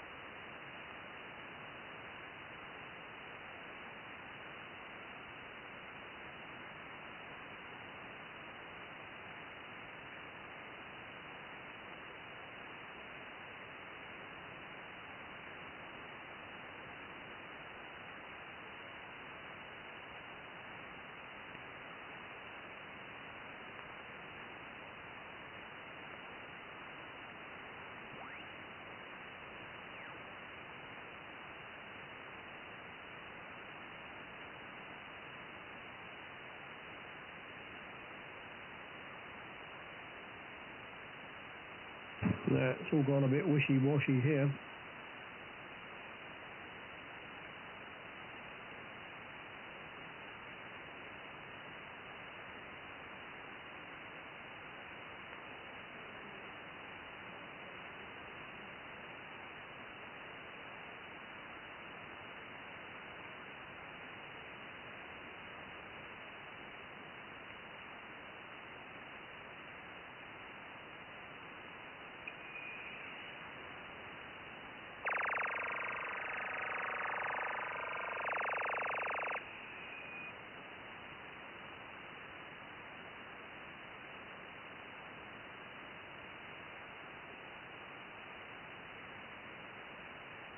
It's raining again. Uh-oh, oh, it's raining again.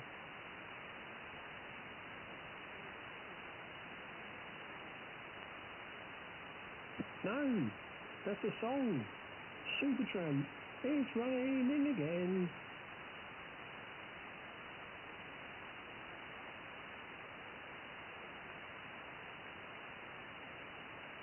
Obviously, you don't have any records from Supertramp.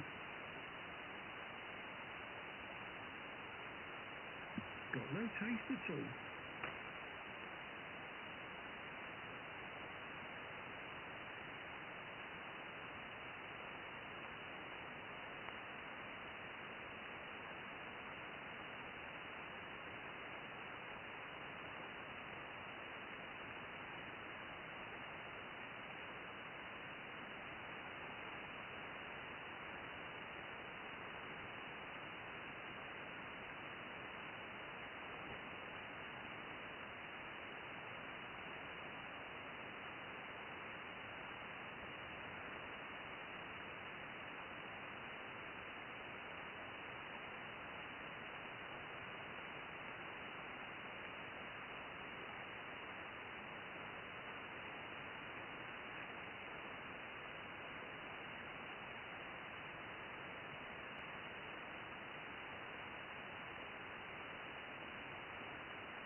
I can hear you.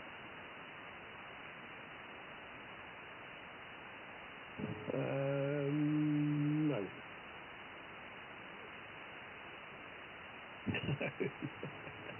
It's just rubbish conditions.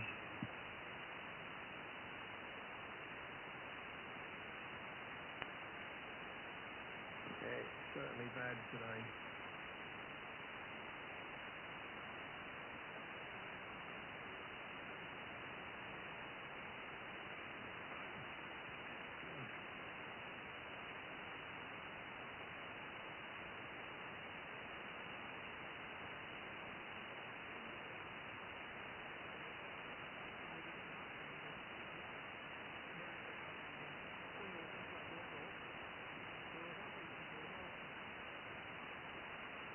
Oh, I thought you were going to give me one.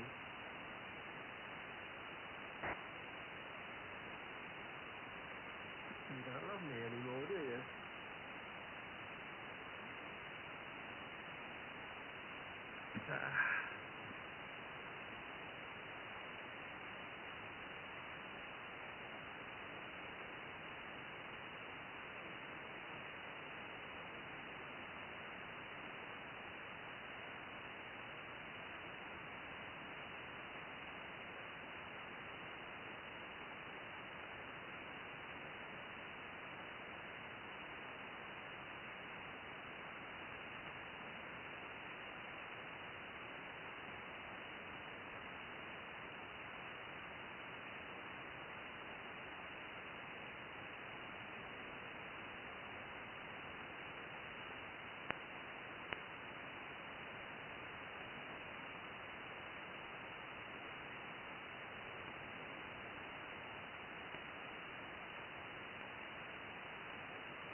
No, I'm still here.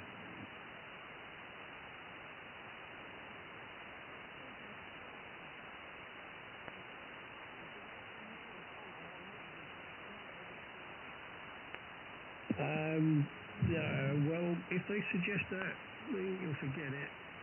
I think you have to be very stupid, I think, to start that game. Yeah, I mean, what's the point if you're going to go there and kneel? I mean, do you think anybody will hear you, either?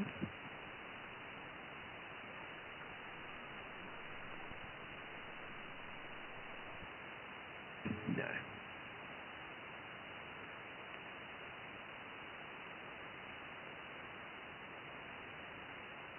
Who?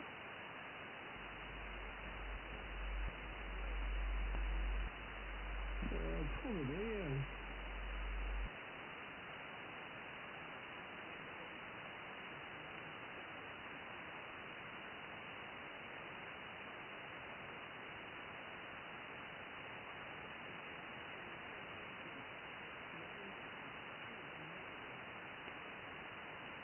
Yeah, stupid.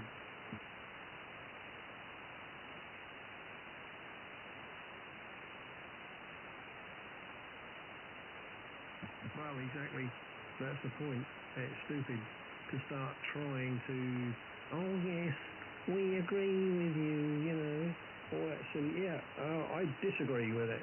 I mean, I think white people matter. I think pussycats matter. Dogs matter. Come to that. Budgerigars matter. Anyone that's got a parrot, well, they matter as well.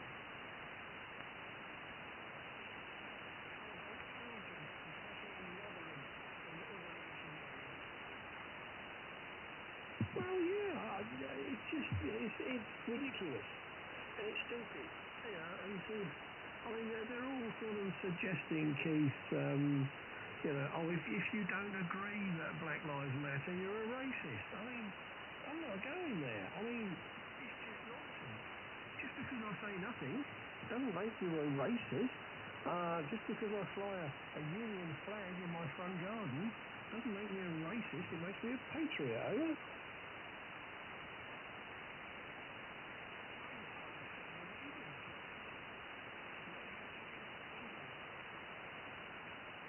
That's wrong. That's racist because you're saying England's better than Scotland or Ireland or Wales. No, you shouldn't be doing that. I mean, it should be the United Kingdom. I mean, I'm not trying to divide anybody. I'm trying to pull it together. I mean, people say, oh, you can't fly that. No, I fly what I want in my own bloody property and nothing you can do about it. But it's patriotic. It's got nothing to do with being a racist of any shape or form. It's just these people that are just waving the black card, you know. What about the unemployed, you know? Maybe it's because I'm unemployed, you know, or maybe because I'm sleeping on the streets. What about those people? They matter as well. No one's shouting about them.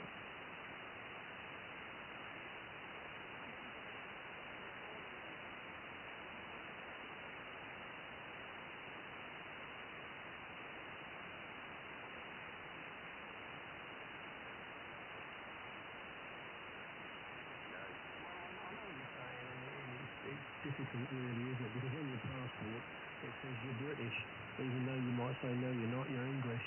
But as a lot of people know now, they say no, I'm not, I'm bloody Welsh or Scottish or even Geordie. So, no, we're British, you know. But all of these stupid things that are going on at the minute, I've got no time for it. You know, what about social distancing? That matters.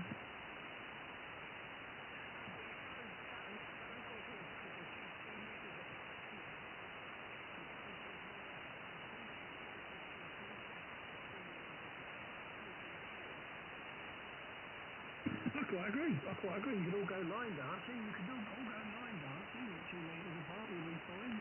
But no, it's nonsensical. I mean, even I don't know if it's happening up your way, Keith, but all of these, you know, brackets, Black Lives Matter brackets. We're having a demonstration in Cambridge now, I believe. Well, I hope it's pouring the rain. I mean, what's all kicking off in America. It's got nothing to do with us at all.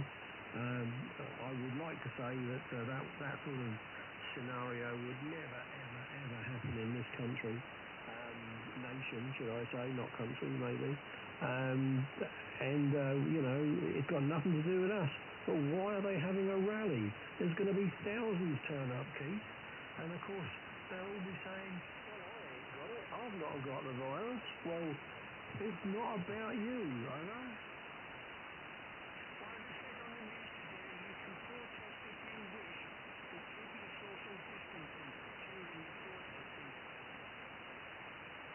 Well, no, I think they have every right to protest, but I think realistically they should then go home and isolate themselves for 2 weeks, huh?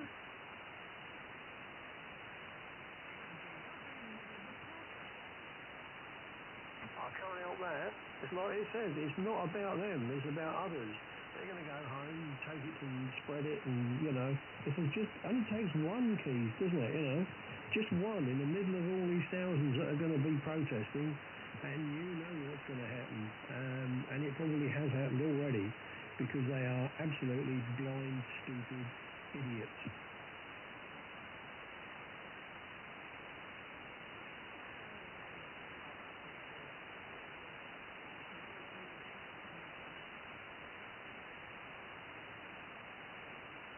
You what?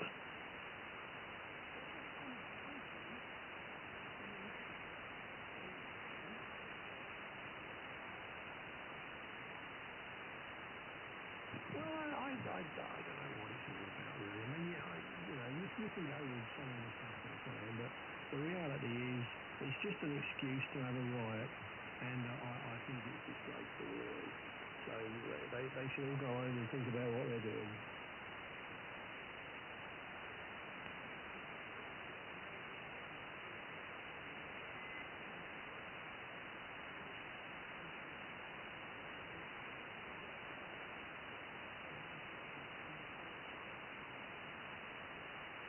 Yeah, I saw that, Keith. I actually saw the video on LiveLeaks a long time before it was released. And I was horrified when I saw that. Could not believe what was going on, because the reality of that is, I mean, surely these police, I don't care who they are or even what nation they're in, they must all go through some basic training. And to that there's first aid, you know. And this guy, okay, he got pushed. He might have tripped. I don't know. You can argue about that, whether he tripped or whatever, and he fell over backwards. And he unfortunately bashed his brains out on the floor. He's now in hospital in a serious critical condition. But the point was, immediately, it was quite obvious. He got a fractured skull. He was bleeding from his ears, and he should have been administered first aid immediately. And they just walked over him and kept going. You can see there was one or two looking. But whether they'd had some kind of instruction to ignore people that you'd pushed over, I mean, I don't know. That's a strange state of affairs, though.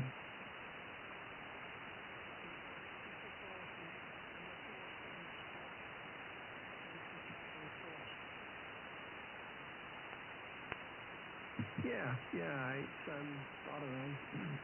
A funny old game, but hopefully not in our country, please. We don't need this. You know, our country's got enough problems without this. And idiots, organised bloody anarchists that are doing this, because I do believe behind it, realistically, are anarchists. And they've got nothing to do with Black Lives Matter or, Pussycat Preservation Society or whatever. They're just anarchists that are out there to wreck the place. And you've seen it in America. They're all out there just going out to have a riot, trash a few shops, and see what they can steal. We don't need that. We don't need to encourage it. We saw it once, Keith. I can't think how many years ago it was now. Probably 10 years ago, when something went wrong with wasn't that somebody? Oh, I know. It was in London where they stopped a car with a black geezer in it or something, was it? And he got a gun. Anyway, and that kicked off one of the biggest riots in London. We don't need that. It's just stupid, absolutely stupid.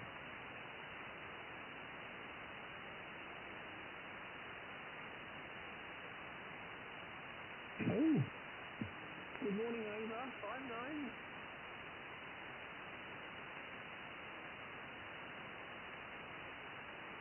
5-9. You saw? Oh, I thought you were fine.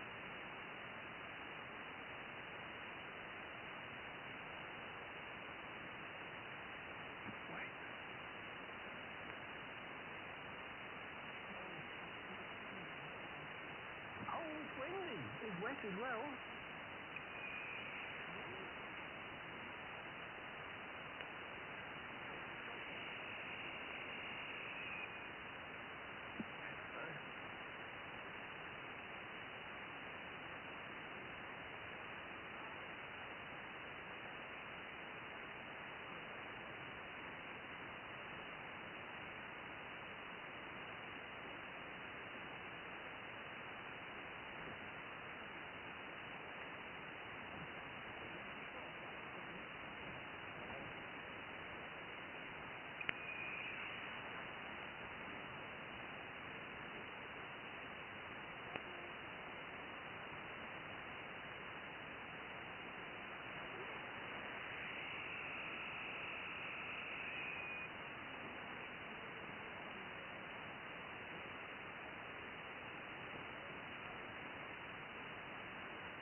That could be because it's probably not working then.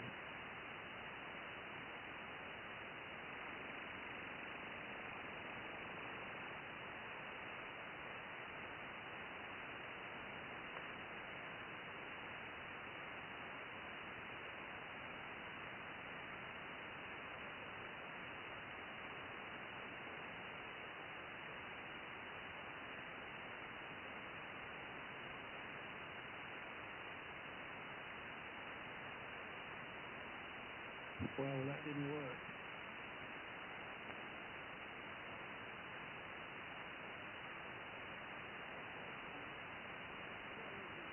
Who was transmitting?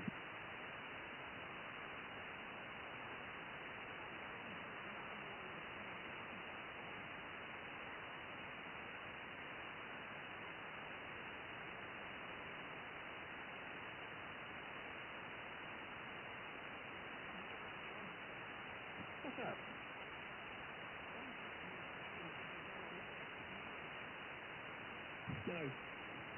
No, I've just had a quick look.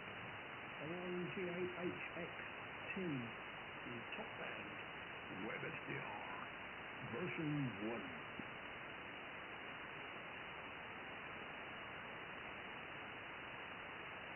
Jim's not getting into it.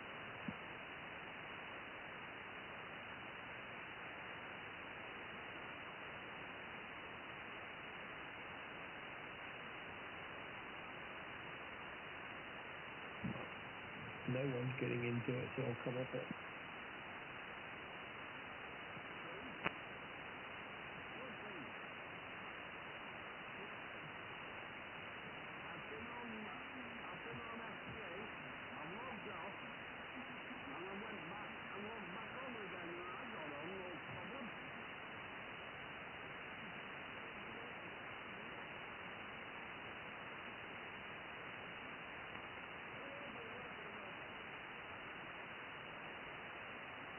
Yeah, I can hear Jim, but I can't get on. Is he on Hack Lane?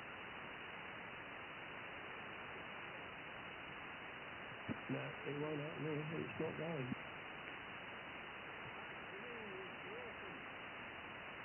I've broken Hack Green. That's all my fault.